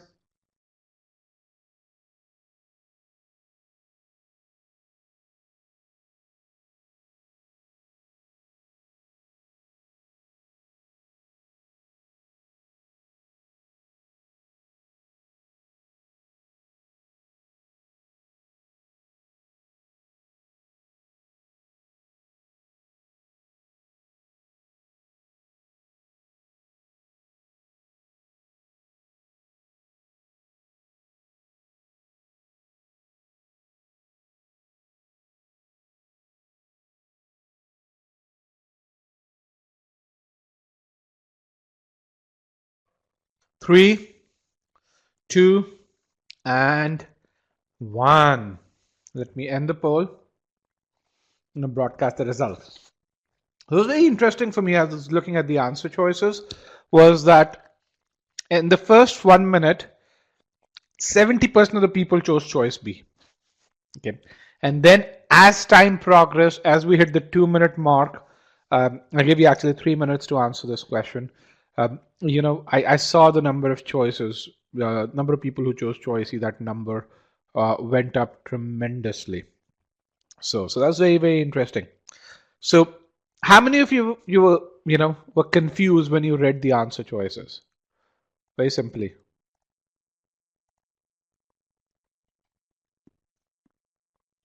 Okay. Many of you were confused. All right, let's see. It's a fairly simple question. This is the one that has multiple strengtheners, so that's why you see people being stuck between B and E, C and E. Um, A you should not have been, I believe, but let's just see. So what's going on over here? We need to finance road repairs, and the Highway Commission of a certain state is considering a toll increase, and it's saying, hey, I'm going to increase the toll by 50% from 10 cents per mile. So that's the current value. Excuse me. Excuse me. I'm going to increase it by 50%. All right. The commissioner says he makes a claim that the toll increase will increase the annual revenue by at least 50%. It says when I increase the 10 cents per mile toll to 15 cents per mile, that's the 50% increase. My overall revenue will increase uh, by 50%. So how do we estimate overall revenue?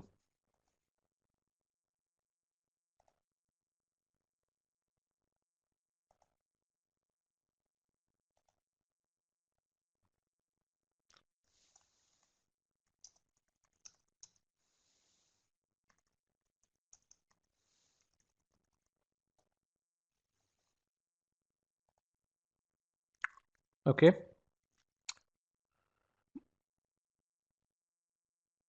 How would you estimate overall toll revenue? How would you estimate this?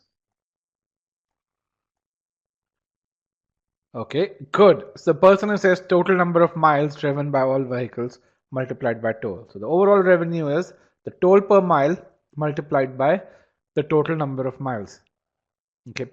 And many of you have really said, some of you have actually talked about profit. We don't care about profit or expenses. We care about revenue. Is this clear? Is this absolutely clear to you?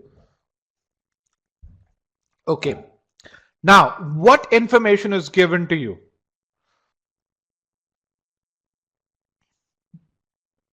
What's given to you? That this toll per mile is going to go up by 50%. Okay. What is our overall goal? What's the goal? Or what's the conclusion? Annual revenue to go up by at least 50%. So we want this to go up by at least 50%. Okay, here is what's written over here. All right. So if we know A, we want A to go up by at least 50%, and we know that B is already up by 50%. So what is the only condition that needs to be true for the conclusion to hold true? Miles should be the same or increase. Yes, who said that? Okay, Sanjeev, great response. The total number of miles traveled should be the same or they should go up. They should not go down. Okay, that's the only thing. That's your pre-thinking condition.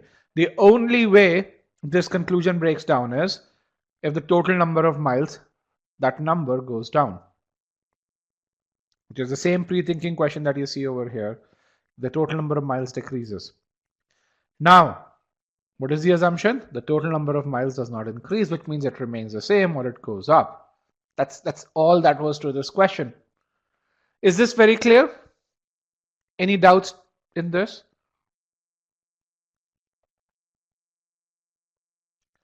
Now, it's purely about evaluating the answer choices. Which answer choice talks about the total number of miles? Choice E, right? Choice E talks about the total number of miles. That's your correct answer. Again, this is how you guys responded. 42% of you got this right. Now we're going to look at choice B. Why does it not talk about the total number of miles? Let's talk about choice B. And the same reason we talk about the same reason why B would be wrong is the same reason why C is wrong and the same reason why D is wrong. So let's talk about choice B. Everyone remembers choice B. B for boy. This was choice B. Choice B says the total number of trips. Wrong annotation. Let's go back. Let's get the right annotation. The total number of trips made on toll highway will not decrease from its current level. So what it's saying is if people make 1,000 trips per year, that number is not going to go down to 900. Okay. If the total number of trips reduces, does it mean that the total number of miles will necessarily reduce? Does this mean that the total number of miles would necessarily reduce? No, right? Not necessarily. What if the length of each trip goes up? So is this a must be true? Remember, what is the definition of an assumption? It must be true for the conclusion to hold true. Is this a must be true? Absolutely not.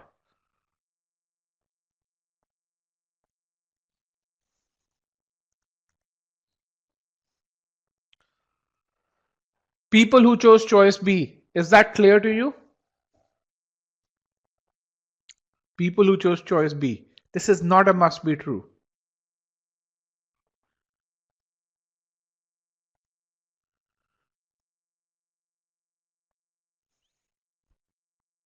And which is why this is not your correct answer.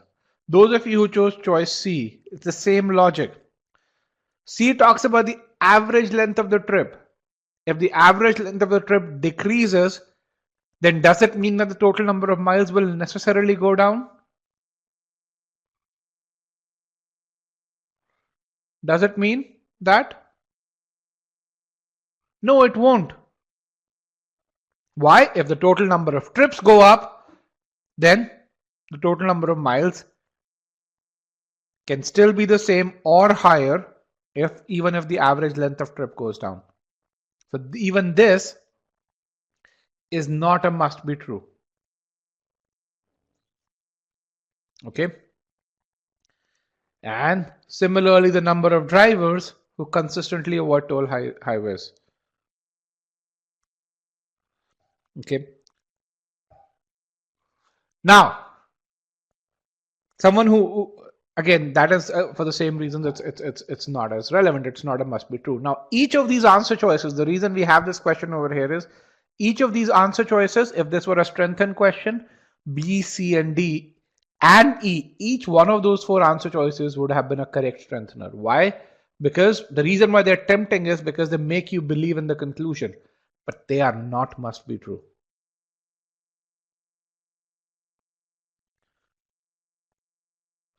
And that's where you need to understand the importance of must be true.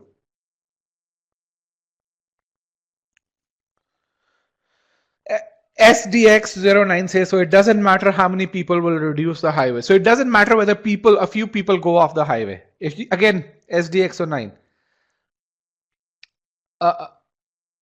Remember this. What this answer choice is saying is that the number, we're talking about choice D for delta over here.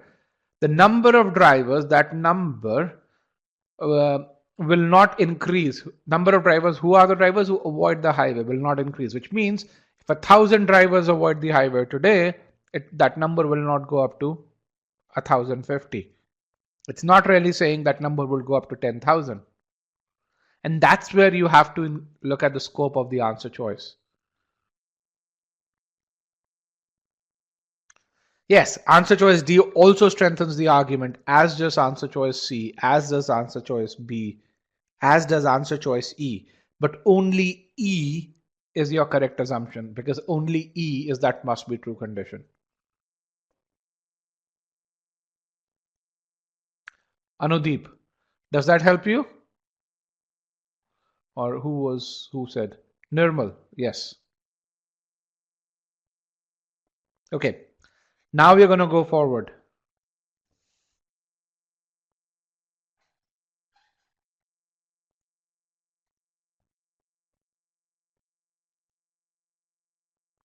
Pratibha says, can you tell us a trick of pre-thinking? Pratibha, I just told you the trick. Understand the conclusion, ask the falsification question, and get those answers.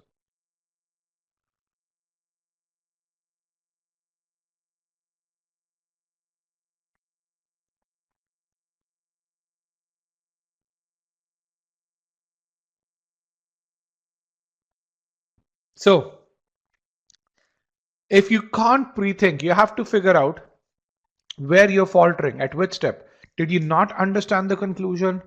Did you not create the right falsification question? Okay. Or if you created the right falsification question, were you not able to think of scenarios?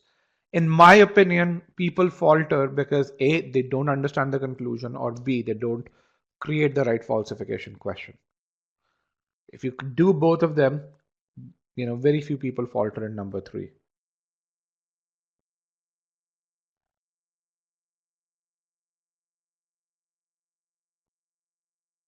So ask yourself, at which step are you faltering?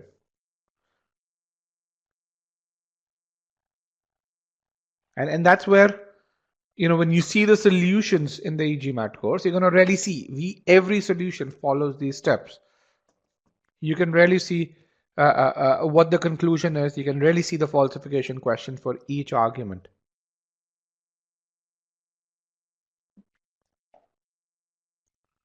Yes, it is harder. Again, remember this. Why is it that 3% of the people or 4% of the people get to a score of 730 or higher? Because of that. I mean, remember this. If you don't follow the right method, you won't get there. But even when you follow the right method, you need that mental toughness. Okay. And that's something that you need to build. What's the average scholarship that a person who gets to a 740 score gets? Do you guys know? What is the average scholarship a student at Harvard gets?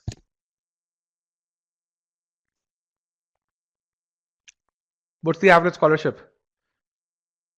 The average scholarship that a student at Harvard gets is about 50%, which means it's over the course of 2 years, you're talking about 100 grand worth of scholarship.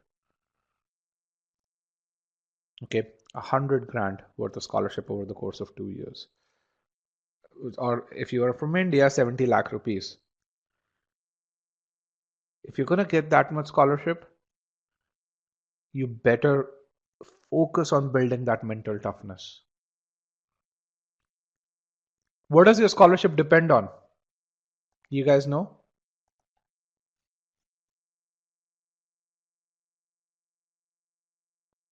Half of it depends on GMAT score, the other half depends on your interview. Nothing else. It's not your GPA, it's not your essays, it's your interview and your GMAT score. Okay. Your admission takes into account your application and other things, but your scholarship decision happens after your admission.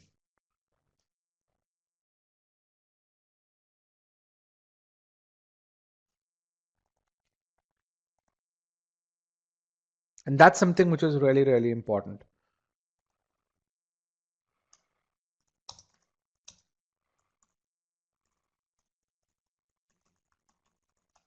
And just to really tell you,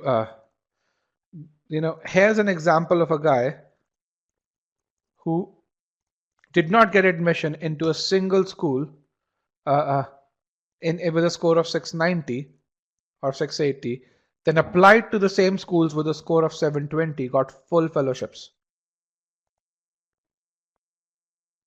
So here's the example. It should pop up on your screen in the Q&A pod, which is as a clickable thing. Okay, just to really tell you the value of it. Now, if you are aiming for good schools, if you are aiming to get a scholarship, I mean, I did not pay a single penny for my MBA, then you need to build that mental toughness. You need to follow the right method. I mean, this 2 months of effort to get a good GMAT score is probably going to be the highest return on investment that you're going to ever do.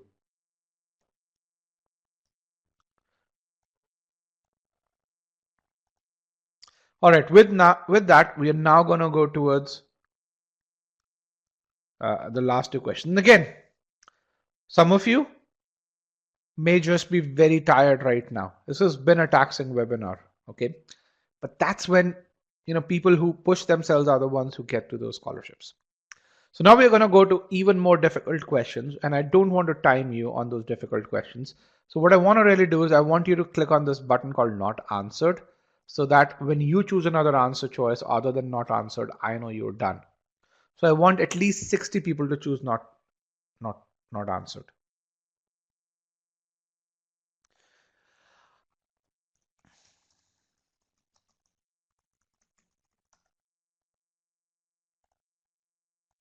Our scholarship giveaway is common.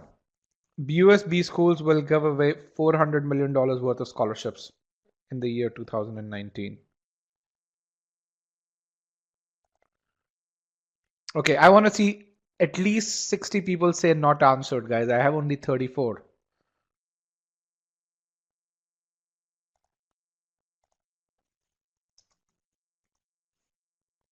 Okay, 41, 43, 45. Let's get to 50, 46, 47, 49. One more who selected not answered. All right, I'm going to show you.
All right, guys, get those responses in, but 70% of the class is already done.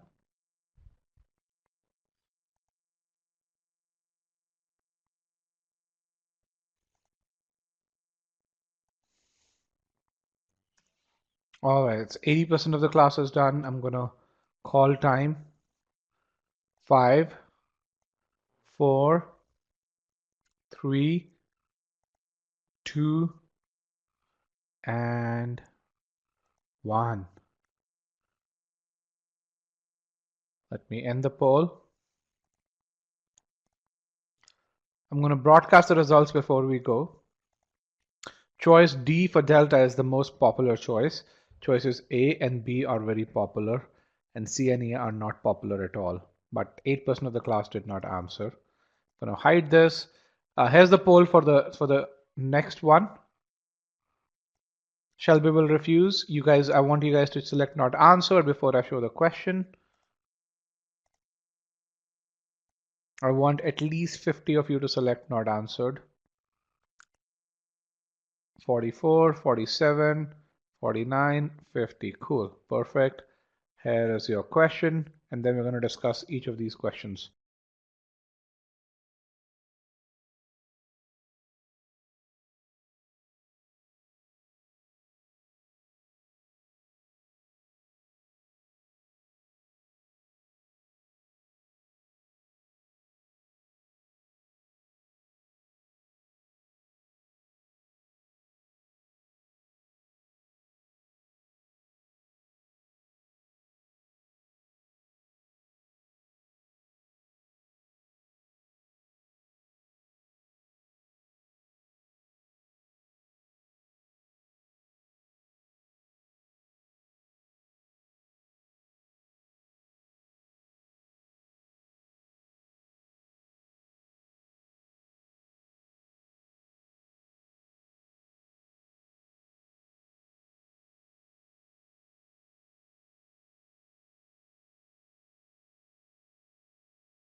Okay, guys, 80% of the class is done. I'm going to give you another 5 seconds.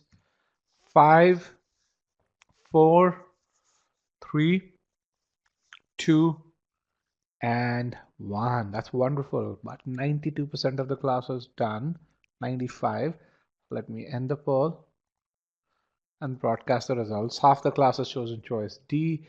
Choice C is really popular, but the other choices are kind of off. So that's good. That's wonderful. So let's look at the explanation.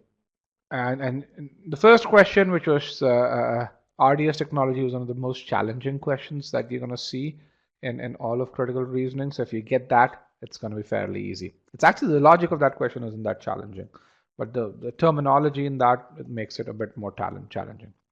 So what's going on over here?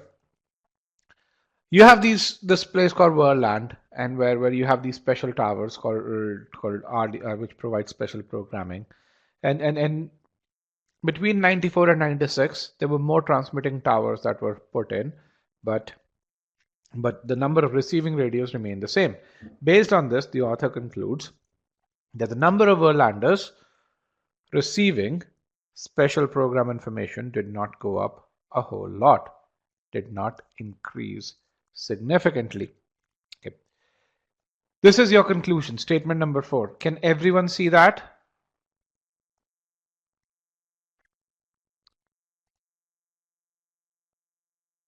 Yes. Now, here's a thing which is when the argument becomes complex, people get just so distracted they don't focus on a few things. Now, let me ask this question: what kind of programming does this focus on? What does the author focus on in the conclusion?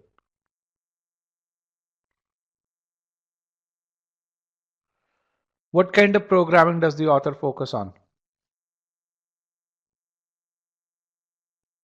When you read the conclusion, special programs, right? It's only worried about the author in this entire conclusion is only worried about this thing, right? Do you guys agree?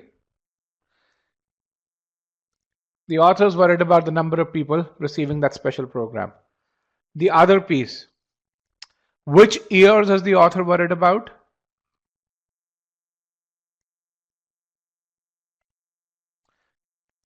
In the time duration 94 to 96, it's there,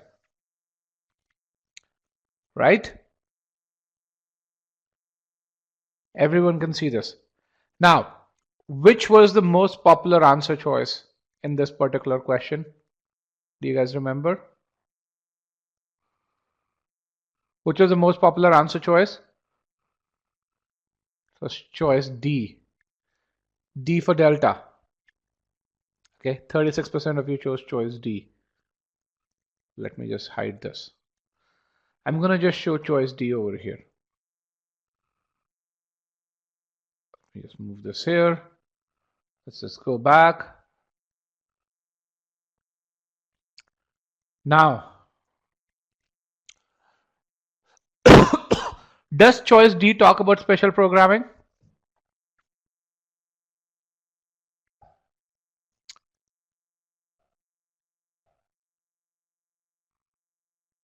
Does choice D talk about special programming at all?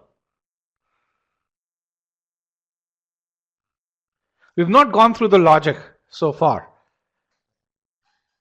Okay, but even if you just focus on the conclusion, the most you would have been able to reject the most confusing choice.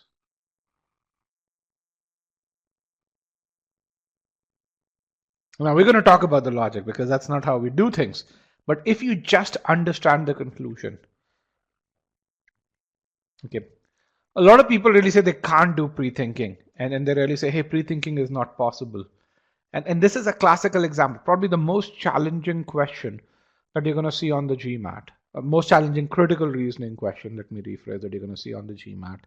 And then even over here, well, a lot of you say pre-thinking can't be done, but it's not because, hey, the logic is very complex. It's because essentially when you're reading the conclusion, you're not taking a breather.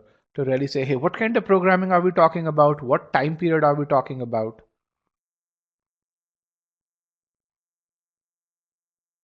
Okay. Had you done that, rejecting choice D should have been a piece of cake. I'm just telling you, the guy who gets to that 740 versus the guy who's stuck at 650 put in the same amount of effort. Where they put in the effort, how they put in the effort is different. Okay.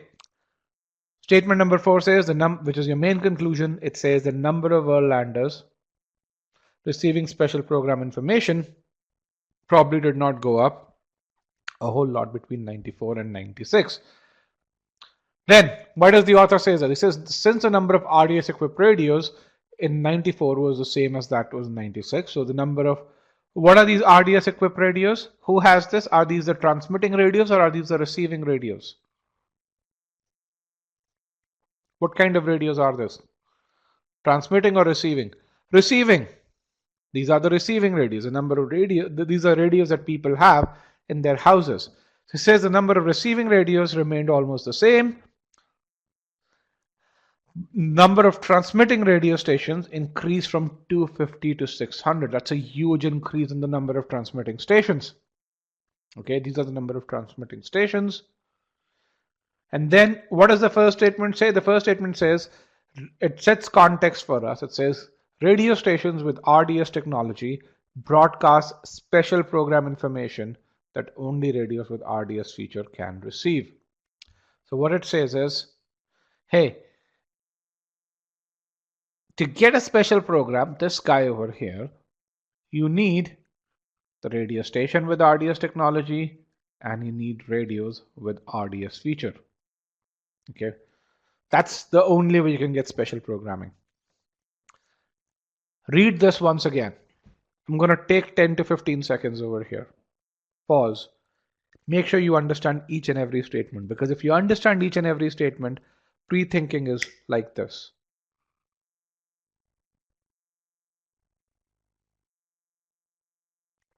If you understand each and every statement, type in yes.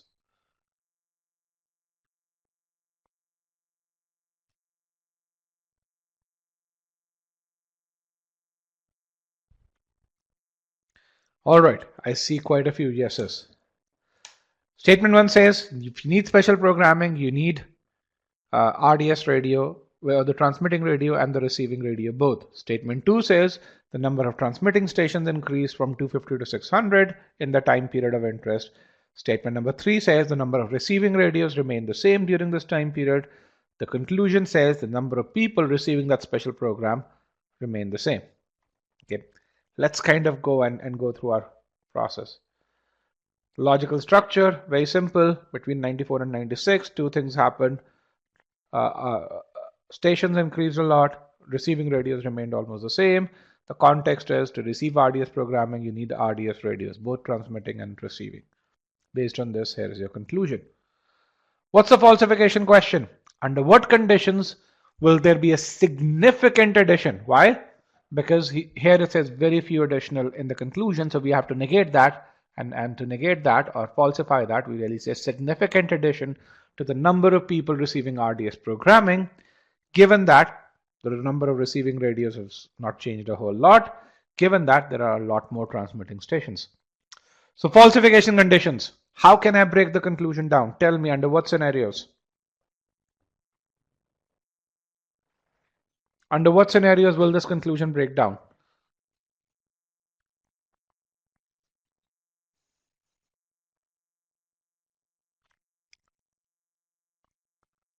Okay, more Erlanders share RDS equipped radios. That's good. Okay, which is the same as saying listeners per receiving station increase. What else? New stations cover areas with which cover new areas. Yes. There are only two scenarios in which the conclusion will break down. One is if the additional stations cover areas where people had the right kind of radio, but there was no coverage earlier. So if in 94, people had RDS radios, but there was no coverage over there. But now because you added these new transmitting stations, you covered, let's say, a few hundred more people with RDS radios. So that's one scenario. The second one is if on every radio, far more people are listening. If you start putting these radios in Starbucks, and then a lot more people are listening over there. Both these falsification conditions, read them. Make sure you understand. Can you really see in either of these cases your conclusion will break down? Can you see that in either of these cases your conclusion will break down?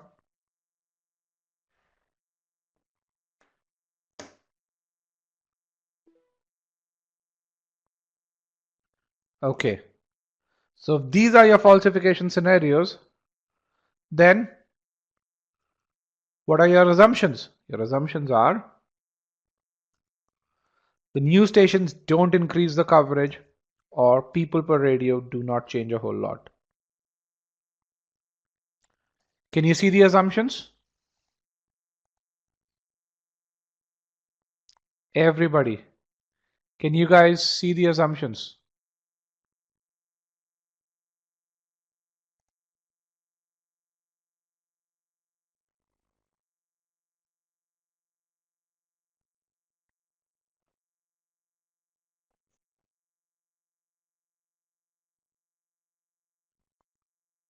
Okay, let's get a few more responses.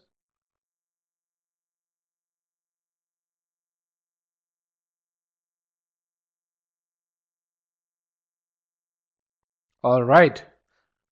Let's now go and take a look at the answer choices. Choice A, which is my correct answer, is few, if any, of RDS radio stations that began broadcasting in Verland after 1994 broadcast to people with the right kind of radios living in areas not previously reached. This is my correct answer choice. Let's see why this is the correct answer choice.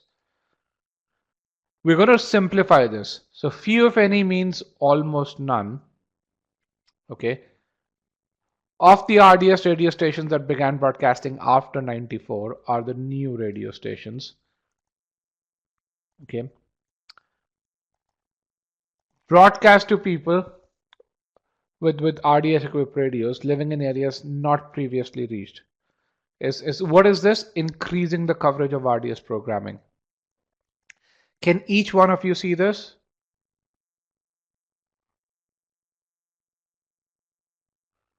And can each one of you understand? What this answer choice is saying is that almost none of the new radio stations reach new people. Reach new people means that almost none of them increase the coverage of RDS programming. Right? Which is in line with our pre-thinking one, that the new transmitting stations should not reach new people.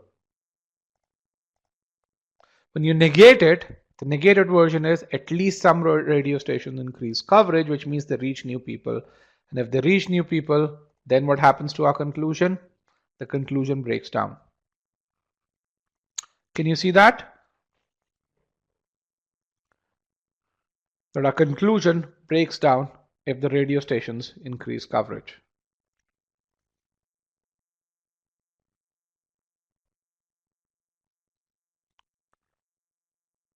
Everybody.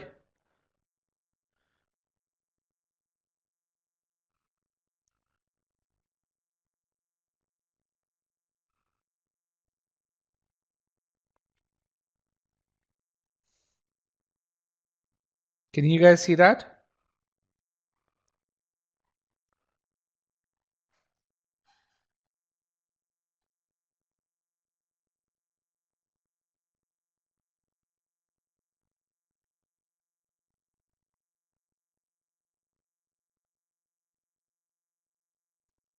All right. If, okay, anyone has a doubt, if you can put the doubt in the Q&A pod, that would be great. That way I can see this. If the new radio stations increase coverage, which means reach people who already had the right kind of radio but had no coverage, then the conclusion breaks down. So that's a negated version of this. The answer choice says almost none of the new radio stations increase the coverage of RDS programming.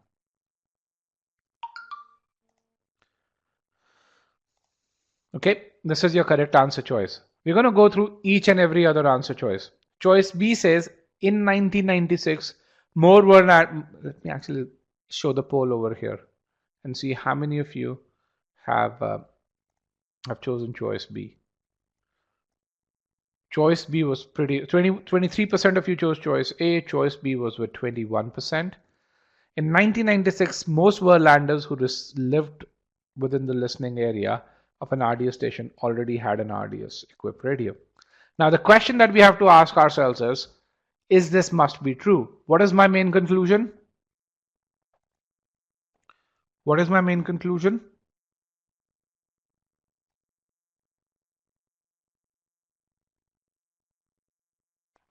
What is my main conclusion, guys?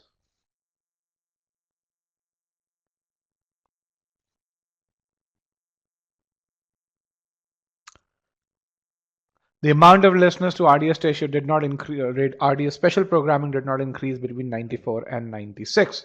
Now, what this answer choice is saying is that in 1996, most let's say is more than 50%.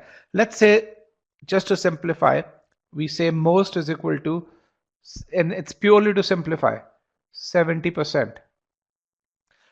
For my conclusion to hold true, is it required that 70% of people who lived within the listening area of an RDS station had an RDS equipped radio? What if in 1994, let me just say, that number was 30%, and in 96, of course, because we did not have more radios, that number is also going to be 30%. Can the conclusion not hold true even then? So the question that I have to ask is this a must be true? Is it required that most Verlanders who lived within the listening area of an RDS station in 96 have a radio equipped to receive RDS? Again, this is a strengthener, not an assumption. And where does this come from? From that very definition of an assumption. It is a must be true statement. It is a statement that must be true for the conclusion to hold true.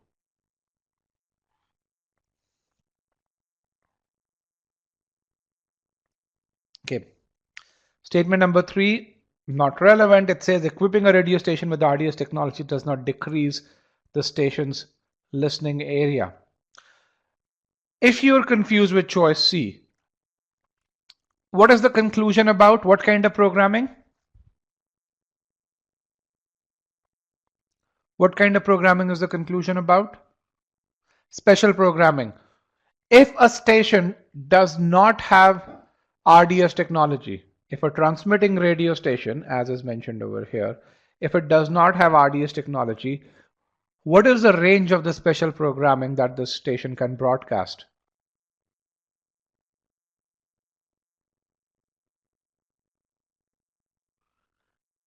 If a certain radio station does not have RDS technology, what is the range of special programming that it can broadcast? Can it broadcast special programming if it doesn't have RDS technology? No. So what is the range? No range. Or in other words, what is no range? 0. Right?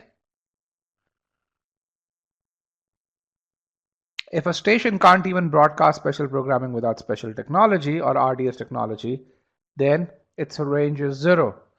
Then is, in the context of our conclusion, is this statement even relevant?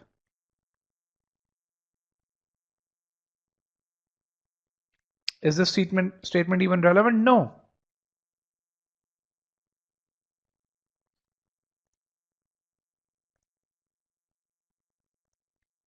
Okay. Choice D.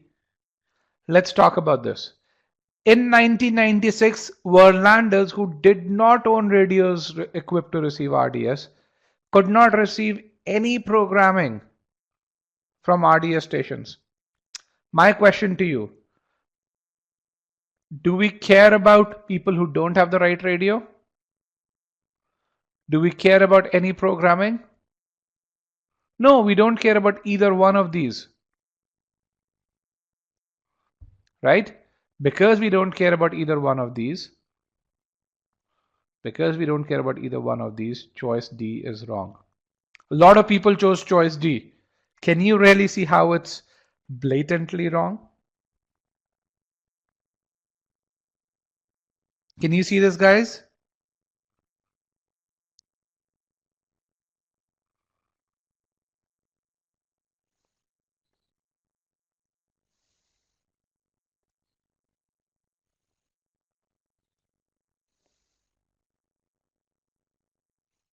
Pratibha says, is it not possible that people could upgrade their radios?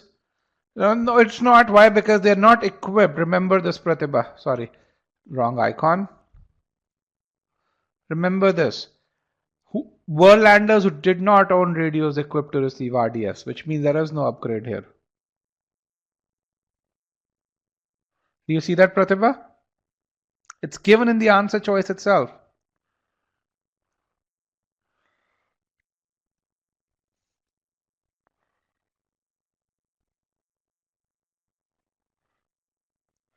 Okay, type of programming, irrelevant. So one thing that you really see is, even though this was a really difficult question, only choice A made any sense when it came to the conclusion. Right? Only choice A made sense. Everything else was absolutely wrong. And which is the case, which has been the case for every answer choice, for every question that we have solved so far. The other thing which is there is, pre-thinking on this was fairly easy once you understood the conclusion. Do you guys agree?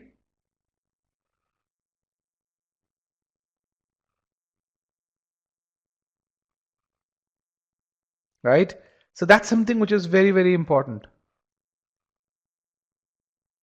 And yes, pre-thinking is a significant help. So what's going on over here? I'm going to actually do this. So this is a place called Shelbyville. We are collecting garbage. And last year, what happened was we collected a bunch of garbage. We did not incinerate any, or we did not recycle any, I'm sorry. We burned everything. We burned everything. Can everyone see this? We burned everything. Now, let's assume one garbage truck over here is equal to one garbage can. So how many trucks did we send for incineration last year? If one can is equal to one truck, then how many trucks did we send for incineration? What's the count? Can you guys see? Or can you count the number of garbage cans?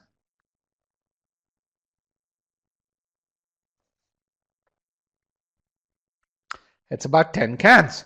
Now, what are we going to do this year? Can you guys tell me? What are we doing this year?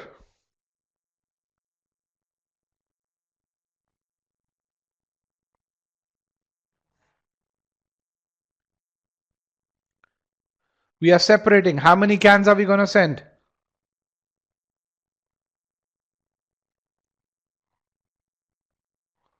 How many cans are we going to send?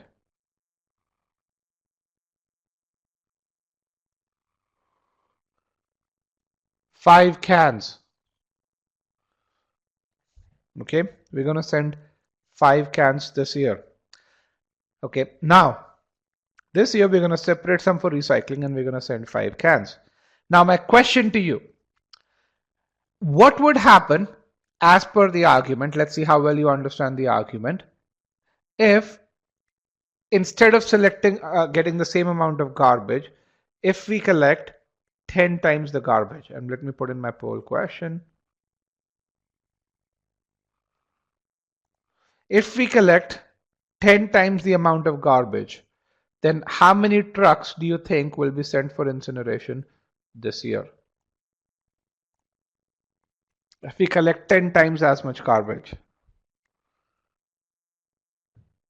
Let's see, read the argument very carefully.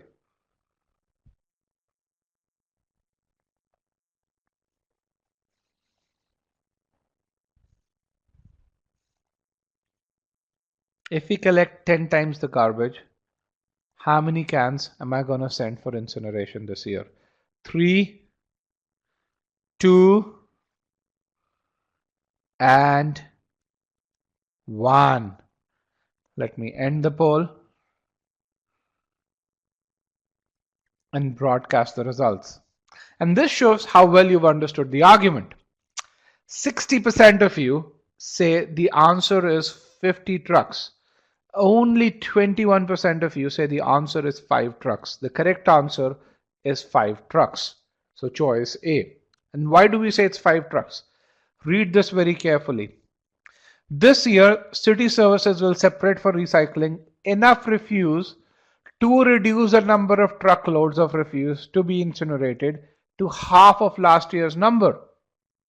So what this is really saying is, saying regardless of the amount of refuse collected, what the number of trucks that I'm going to send for incineration is always going to be half of what was done last year. So if last year I sent 10 trucks, this year I'm going to send just 5 trucks. Can you see this? Even if you collect 10 times as much refuse this year, you're only going to get 5 trucks.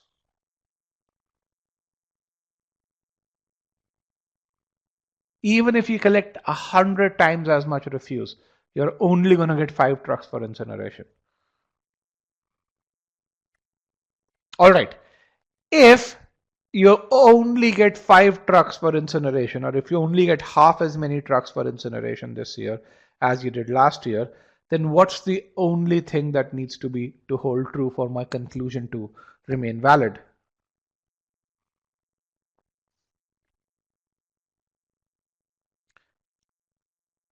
What's the only thing that is required to be true for the conclusion to remain valid?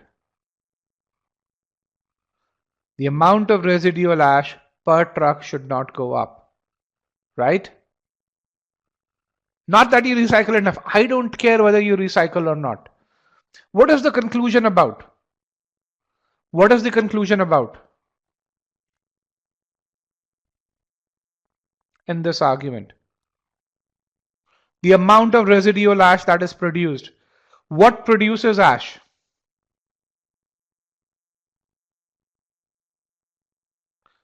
No, burning. Incineration produces ash. This process over here produces ash. Okay, so what I am concerned about is how many truckloads am I sending for burning? What happens to the remaining, whether they're recycled, whether they're put in landfills? I don't care. I only care about this piece over here. Do you guys agree? I only care about what is sent for incineration. I don't care about recycling. Why do I not care about recycling? Because I know from the argument, I am only going to get half as many truckloads for incineration. And I know from the argument, only incineration produces ash. And I've not even looked at the answer choices. I'm still in the argument itself. Okay. So, we've gone to this over here. You have all of this, but we've already discussed this. Last year, again, this is something that you guys know. The falsification question is, under what conditions will the ash generated be greater than 50% even if we only send half as many trucks for incineration? The only possible scenario is if the ash generated per truckload is higher than that was generated last year. The assumption is the ash per truckload is similar to or lower than what was generated last year. Now, when you go through this process, you focus on this guy over here, which is the falsification question.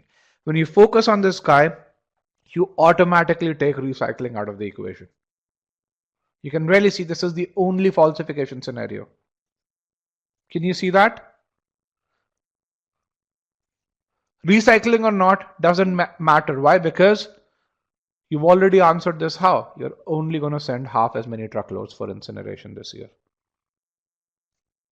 So if that's the answer, if that's the case, The only answer choice that makes remote sense is choice D. Choice. The cost overall is not relevant. We are not worried about cost. Choice C talks about the proportion of recyclable materials. Doesn't matter. Why? Because we are only sending half as many truckloads for incineration. Choice D, the residual ash per truckload, which is what we talked about. If you're getting half as many truckloads, you want to make sure that those trucks are not stacked up with so much refuse that that each of those trucks generates a lot of ash. So which is the relevant answer? It is in line with our pre-thinking. If you negate this statement, it will say refuse incinerated this year per will generate more residual ash per truckload, and the impact on conclusion, it will break the conclusion down.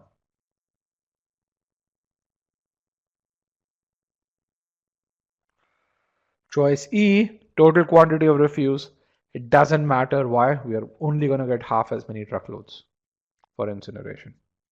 Now, can you see, if you pre-think, how simple this question becomes? A 700 level question. It just focuses you. Yes, how did, that's the key question. That's a really great question, which is Ayindrala says, how is it that 50% chose choice D if the other question, if they didn't understand that you're just going to send half as many truckloads? That's a great question.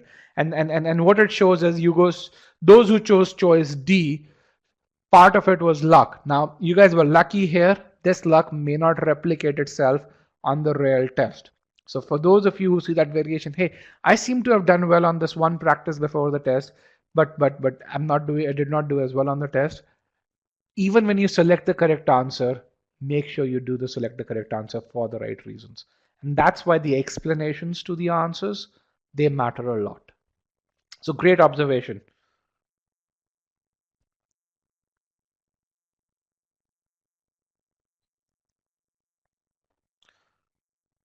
So again, all of these, you can see the negated statement, the impact on conclusion is not there. So how do you become a CR champ? So one thing you've got to understand is pre-thinking is a process. It's not rocket science. And you need to use pre-thinking to achieve efficiency and accuracy both. And if you start to pre-think, you get to that level of precision that you're able to reject the answer choices. That's where efficiency is there, and that's where accuracy also comes in. What are some of the next steps? The first thing is, if you've not done the prerequisites, do the prerequisites and practice these questions. Don't be disheartened by these scores. This is from my account when I was randomly practicing this. Okay, so do that. And when you do this, this is just two kinds of argument structures. You're going to really see the clarity that comes to you. Okay, and you really see how there are no tricks in this. This is just simple logical approach. If you're a new student, make sure you do the foundation modules. Make sure you do the core modules. And in each of the core modules, you'll go through the concept files, you'll go through concept quizzes, application files, practice quizzes. You will get feedback at each one of these points. Make use of those feedbacks. When you score low in a concept file or a concept quiz, go revise that. Even when you answer a question correctly, look at the reasoning. At EGMAT, we are sticklers for data. Most of the other prep companies, you ask midway during the course, how well am I doing? They won't be able to tell you. At EGMAT, we give you feedback. The system gives you feedback every 30 minutes. If you ask us at any point, we will tell you how well you're doing. And one data that I've seen people consistently follow is people who spend more time on the first 30% of the course generally require fewer questions. So Bhupinder had a question. What do you recommend about the questions per topic to practice in CR? It varies for every person for three reasons. One is everyone's got a different starting point. The second is everyone does the course with a different degree of diligence. The third is even when people solve questions, people who look at the solutions require fewer questions.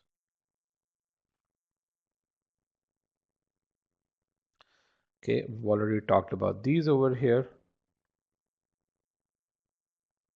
Overall, you will see more than 500 questions which are created by e-GMAT and on critical reasoning. That's more than twice as many questions that you're going to see in the official guide. Now, it doesn't mean each one of you needs to do 500 questions. Most people are good with 300 questions. They reach their level of ability and they move on to something else. Understand the architecture of the course. Okay, you learn concepts, you learn their application, and you learn and you qualify as to how well you've learned within the same module, whether it's assumptions, whether it's strength, and whether it's evaluate, and so on and so forth. You get this feedback over here, and you get data that's personalized to you. Within the CR course, you just within the course itself, you get close to 150 personal feedback points. And you have these analytics that tell you what to revise, how much to revise. This is the paid part of the assumption module. Again, this is just the assumption module. This is not the entire course. What you see over here is you start with the introduction to assumption. You look at how do you pre-think for various argument structures, whether it's logical gap, whether an argument presents two entities, whether there are segments, whether there are comparisons in the argument, and whether there are quant numbers over there. Right over here is when you start to really see the application of pad annotation. Let's just go back. Right over here in 3.4 to 3.6 is when level 1 application starts to happen. Level 2 application starts to happen in application files 1 and 2, and then you get further practice.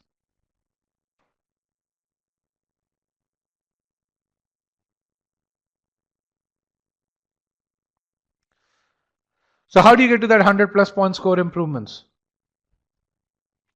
You solve every question using pre-thinking. Don't time yourself when you're learning the process. You can time yourself when you get to practice questions. By the way, your timing will be there in place if you do pre-thinking. Solve the official questions as prescribed and ensure, and very, very important, you get to higher than 80% in each of the concept quizzes. I talked about the effort that people put in, and I said, hey, most people put in a similar amount of effort. Those who get to a 740, 760 score hit this metric and do this. Just go read success stories on GMAT Club, share GMAT experience.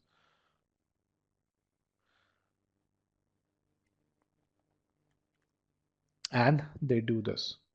If you go to a YouTube channel, you watch, I have about 60 full-length interviews over there. You watch any interview. When I say a full-length interview, these are 30-minute unedited interviews. We are the only company that provides those interviews. If you watch them, you're going to find certain commonalities. They're going to talk about this. They're going to talk about reviewing solutions. They're going to talk about following the methods. Just to really tell you how thorough and how much more feedback you get, you can really just see the precise numbers here.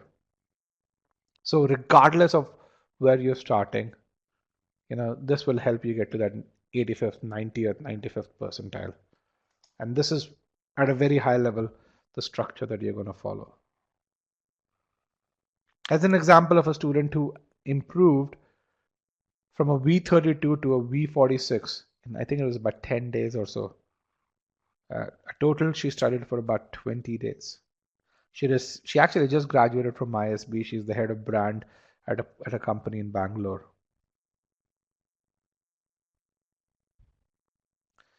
So with that, we've come to the end of the webinar. If you have any questions, do let me know. I'm going to share the session PDF with you.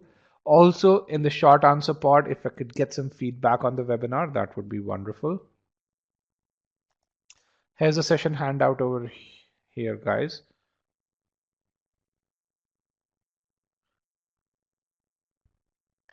Okay, provide the ebook official guide 2020. We cannot provide the ebook of official guide 2020. That's not something that we have.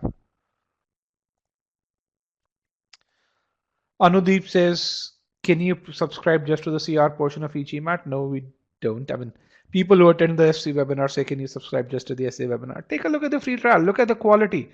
I mean, and you're going to really see most people need at least 2 subsections on verbal, if not all of it. Okay, guys, feedback in the short answer part, please. I'd appreciate a lot. Roshan says, I'm comfortable in the sectional test, but in mocks, I'm not able to pre-think. Roshan, write to me at rajat@e-gmat.com. I'm going to send you some links of how to create test readiness quizzes. So when you do that, you should be able to train your brain to switch, which is what you need to do.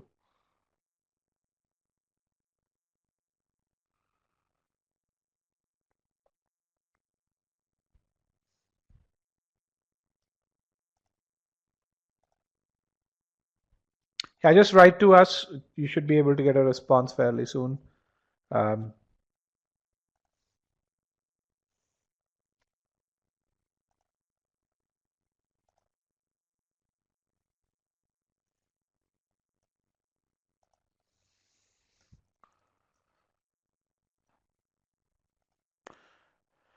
Vedant has a question. What are your thoughts about deferred admission? Who should attempt these and who shouldn't? Okay, deferred admission um, is for people who are doing something so critical in their life right now that they need to finish that. Um, I was recently talking to a couple of students. One of them was actually an IS officer. He's doing something really critical. So for him, he has a 760. He can apply to B schools right now. But if he wants to finish what he's doing, then a deferred admission would be an option, a really great option for him.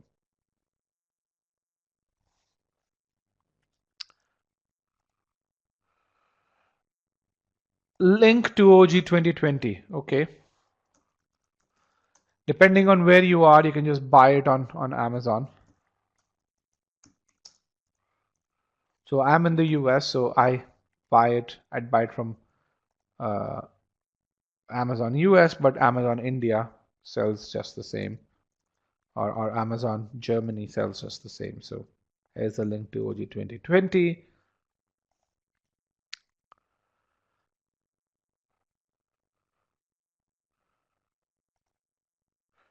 Okay, let's look at a few other questions. Prachi says, is it true that initial incorrect questions may cause that we don't get hard questions? Prachi, when it comes to statements, the way you word statements can have a huge impact on the answer. So if based on what you've asked, yes, it is true. If you make mistakes early on, then you're not likely to get hard questions. But that's not the entire truth. So the entire truth is, if you make mistakes on easy and medium questions, then you will likely not see hard questions. That is the entire truth. And I'll tell you the difference. There may be times when the second or the third question on the GMAT may be really, really hard. I mean, there's a certain randomness that exists on the GMAT. In that case, even if you make a mistake on those really hard questions, the GMAT doesn't punish you as much. However, um, if those questions are really easy, and if that question is, let's say, even question number 8, and if it's a really easy question and you make a mistake on it, you're going to likely get punished more than what you would get on question number 2 or 3.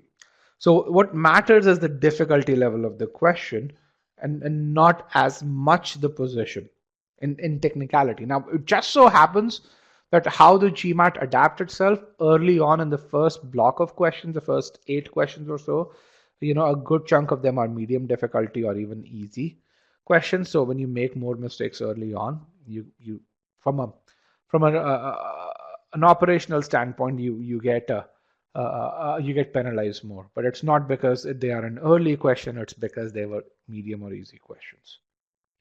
So what does this mean with regards to how you prepare? What it means is that in easy and medium questions, in easy questions, you need to have 90+% of accuracy. In medium questions, you need to have at least 70, if not 80, 85% accuracy. overall. Now, how do you define easy and medium questions? What do you get the precise definition? One is official guide. The only other source other than that is our Scholarinium platform.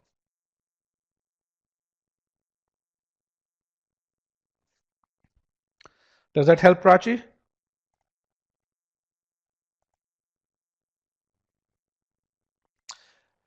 Gukumo says, how do you boost comprehension while reading speed without missing the crucial word? Gukumo, the concept, a lot of people, and I don't know why experts say this. Acing the GMAT is not about reading fast. Acing the GMAT is about reading in such a manner so that you do not have to reread. Why? Because the test will give you ample time. The longest reading comprehension passage is 425 words. An average person who has good reading habits reads about 150 words. If you read and read a passage in about 2.5 minutes such that you do not have to reread it. That's the longest one, by the way. The average reading comprehension passage is 360 words. Actually, 360 to 330, 330 to 360. So if you read a passage, if you inculcate such good reading habits that you don't have to reread, if you take those small notes, you're going to find that you will not face a problem on GMAT reading comprehension. So the right question has to be, how do you boost comprehension such that you do not have to reread? And the answer to that is put in good reading habits and have those key reading strategies that we talk about in the reading comprehension webinar. Apply those, and as you consistently apply those, you're going to find that your comprehension improves to such a degree that you're able to answer every RC question in a minute or less.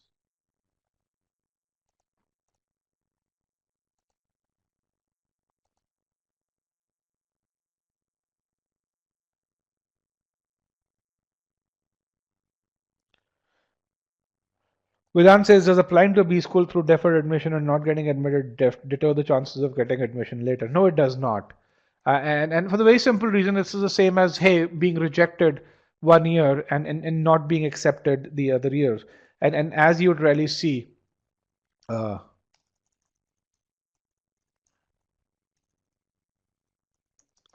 just let me give you an example.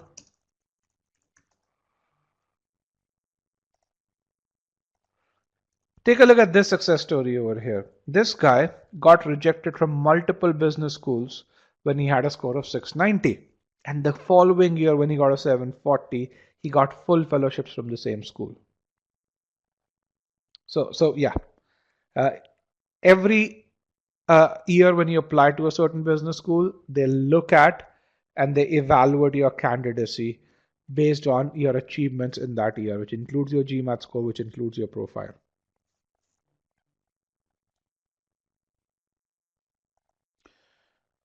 Nikita says, I'm an engineer working as a software developer with less than 2 years of experience and planning to apply to deferred admission. Is my decision correct, or would you recommend to wait for a few years to gain more work experience? So Nikita, here's something that I would really say. If you feel your achievements in these 2 years are enough for you to justify your admission, then by all means apply. But if you don't think you have enough achievements till date, then I would recommend get done with the GMAT. Your GMAT score is valid for 5 years. Apply slightly later. It just depends on what you have today. Does that make sense, Nikita?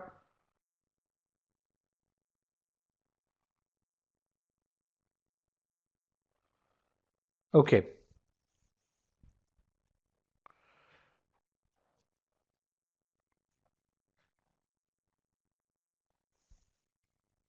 Time mocks, not able to think through. If you're an e-GMAT student, write to me at raghavdari-gmat.com and we will send you how to do test readiness, the exact requirement of quizzes. How long should a prep be for a 700 score? It just depends on what your current score is.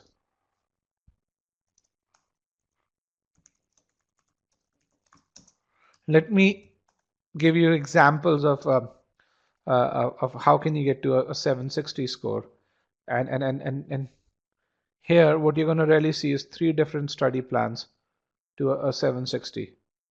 But again, the key thing over here is what is it that what's your starting score, and that defines what your current score is, or how long you would need.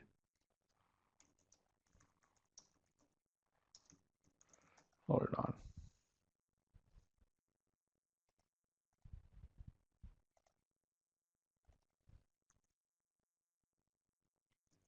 Here is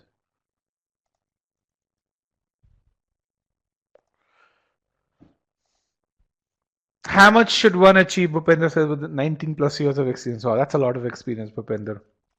So, uh, it depends on the school you want to apply to. It depends on the concerns that they have about their candidacy. If you have 19 plus years of experience, if that experience is good, that experience is in the analytical field, then I would really say, hey, just getting to a score of 720 is good for most top schools. So just, I would say probably 10-15 points less than the median is what's okay. If your experience is not highly analytical, then I would go for at least the median score at the schools that you're planning to apply to. If you can't download the file, then you have to, then essentially, I'm going to send that file to you. You can write to me at rajat@e-GMAT. I'll also send the recording in the next 12 hours. Do we help with applications? We don't.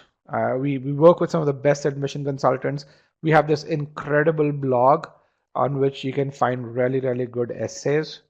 So, and you can really find really good insights. Some of the top admission consultants write on our blog. So, so you can really read those over here. If you have a 690, write to me at rajat@e-GMAT, and we'll help you create that study plan and give you a precise estimate to get to that your target GMAT score. So just tell us what's your target score, what's the split between 690, how much have you studied, where did you get that 690 from? If you do not have a current score, take a Sigma X mock. And again, you'd need to invest over there, but you'd get those subsectional scores, and which I think is really, really valuable. Otherwise, the only way you can get all of this data is if you take the official GMAT and then buy the ESR.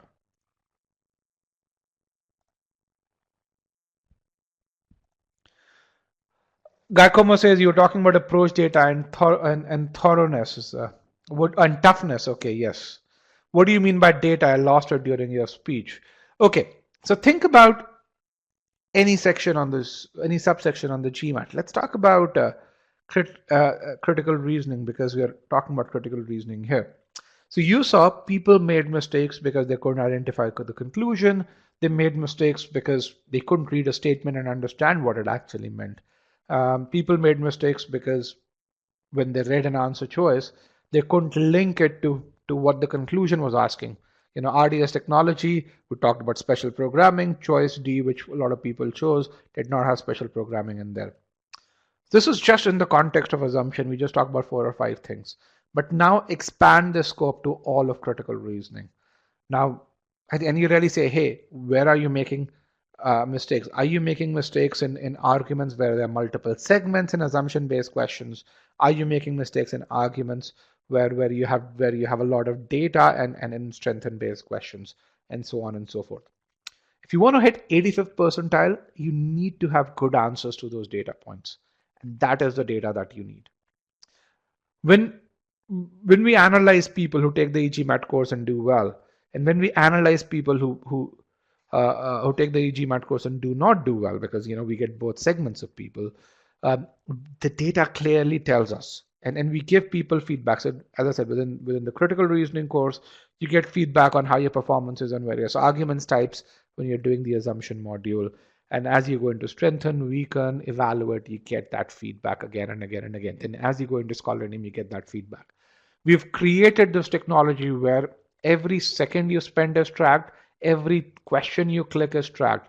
Even when you go through a video file, we track how well you're solving those questions. It took us 6 months to build this technology.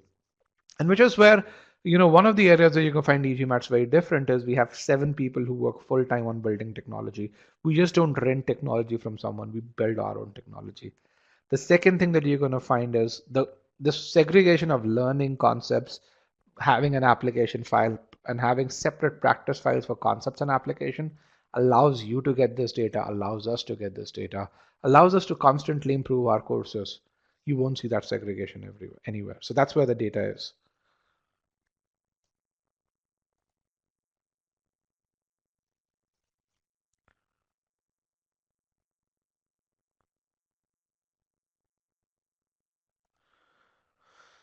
Parimala says, should I lose hope if I've tested in the bottom 10% in my sample or mock test online? Parimala, I don't think you should lose hope. I mean, you saw the case of a guy who improved from a 520 to a 740. We've had folks who've improved from a 470 to a 740. And again, you go on our YouTube channel, you watch some of those interviews, you're going to find that acing the GMAT is a lot more about diligence than anything else. But what it really means is you need to invest more time than someone who's starting at a 550 or a 600, and you should be ready to spend more time. uh, Vedant says, what weightage is given to GMAT for someone who has 8 years of work experience? Mohit, the answer depends on the other aspects of your work ex. I mean, and that's something which 8 versus 5 years doesn't make a whole lot of difference for anybody. So if GMAT's supposed to be one of your strengths, then when a school such as Ross evaluates your application, they're going to give a fairly significant weight. If on the other hand you have really great managerial experience, and or I shouldn't say managerial, I should say leadership experience, then your GMAT would can probably be less than even their median score, and you'd still get to a good score. So it depends on the role that you want it to play, and it purely depends on by looking at your profile.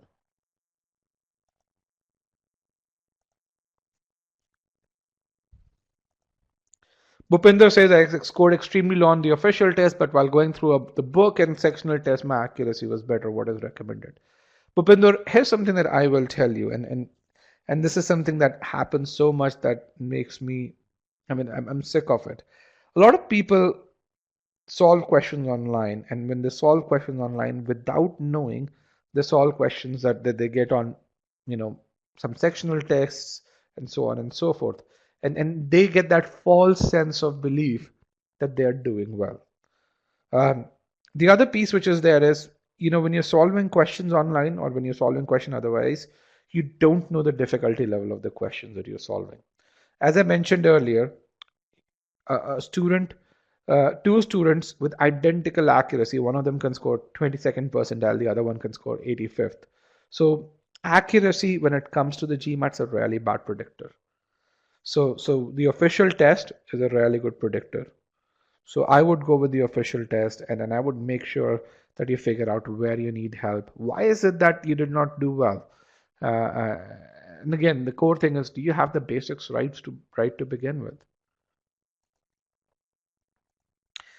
Anur Anuradha says, is it true that having a backlog in my resume will cost my admissions? I'm planning to apply for the 2020 one window and unemployed currently with previous 3 experience of 3 years. And rather, the key question that an admission committee is trying to answer is, will you be employable post your MBA? So I'm going to talk about hypotheticals here. So let's assume you are someone who worked for Google, who was an extremely competent employee. Then you, for some family reason, maybe you had to support your parents, maybe you had a baby, you took a year off, and then from there you came back to the workforce and worked for another year and then applied for your MBA. This is absolutely fine because it just shows you're still very employable. On the other hand, you're someone who basically worked for 3 years. The job wasn't very competitive. There were no significant achievements over there. Then you went off the workforce for about 6 years, and now you're directly applying for an MBA. Yes, B schools will be very concerned. Why? Because they don't want to admit anyone who cannot uh, get a job post their MBA.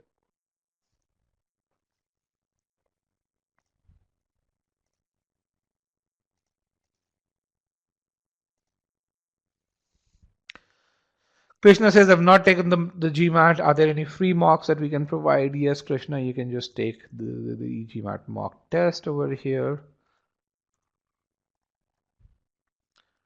My verbal score is stuck at 34. Is this maybe because of gap in preparation, because of work schedule? What do you suggest? Pratibha, that requires a bit more thorough analysis. Just schedule a call with one of our GMAT strategy experts, and we'd be happy to assist you and tell you where you're faltering. Is doing an MIM worth it? Just depends on what you want. I mean, not everyone wants to become a CEO. Certain people really say, "Hey, my goal is to become to understand analytics, to do a job in analytics, and MIM is a really great option for those guys." Some people really say, "Hey, I want to be a CFO." In that case, an MIM is is still a really good option for them. So it just depends on what you want. But if you want to go into general purpose management, then that's something that that an MBA is much better at it. So both of them serve a general purpose. An MIM in general is for people who do not have as much experience and want to and want to go into a specialization rather than a general purpose management. Okay. All right, guys. With that, I want to thank everyone for joining me today. I do understand some of you faced audio issues, and my apologies for that.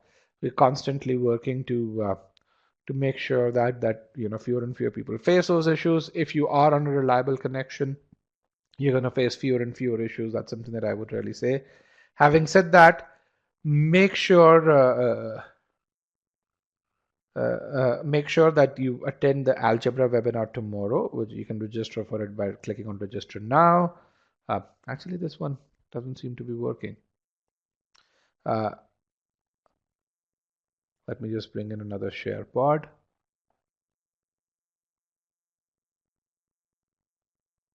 Yeah, this one is not working, but let me, Komal, if you can get us the link for algebra webinar, that would be great. Also, make sure you go through the free trial. That's something that I would very strongly recommend that you do, because when you do the prerequisites that were there for this webinar, only then you'd be able to get to pre-thinking properly. You need to have that right foundation to be able to pre-think correctly. Let me actually get the webinar link for you. Here's the webinar link.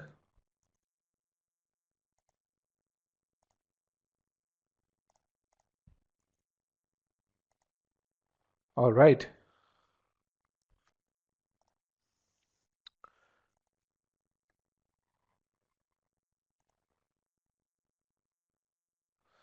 From 430 to 600, how much time do you need? Most people would need about 125 hours. That's what you would need, Almus. So again, write to us. We can create a personalized study plan. I mean, I can give you an approximate number of hours where you need to spend that time. How would you track that improvement is something that, we need to get some more insights from you, and we can easily tell you overall. Mohit says, what proportion of students who enroll in EGMAT get to a score of 700? Mohit, if I were to guess, that number is probably about 34-35%. But I think the right question is, what proportion of students who we predict will get a 700 based on the data that we have get a 700? And that number is upwards of 85%. So again, when you study with us, we give you the metrics, and we tell you if you hit those metrics, you're going to get a certain score. 85% of the people who hit those metrics consistently will get there. And those metrics are only defined within the EGMAT platform. And there's no other platform in the world that will even give you those metrics. Why? Because they don't track data. They don't have the division of concepts at the conceptual level to track that information.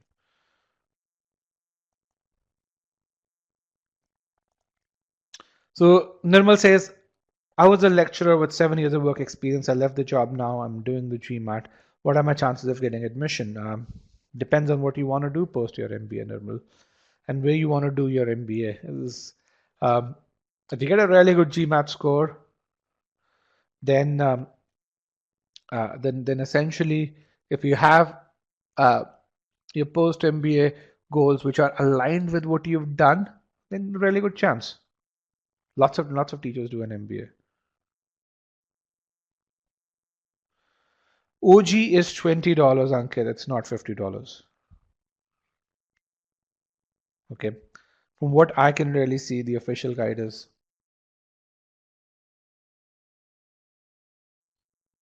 if I remember correctly, was like 1995.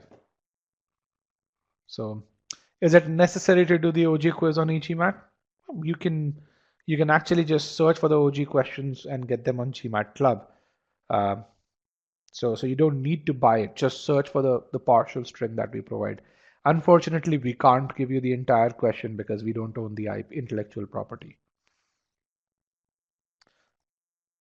Nirmal, your question was, as a lecturer, can you do an MBA? Get a good GMAT score, make sure your post MBA goals are aligned with what you've done prior to your MBA, then yes, you can get admission. Does that help, Nirmal? All right, guys, thank you very much. It was a wonderful having you over. Uh, make sure you go through the prerequisites A and B. Make sure you you essentially join the algebra webinar tomorrow. Goodbye, and I'll see you on egmat.com.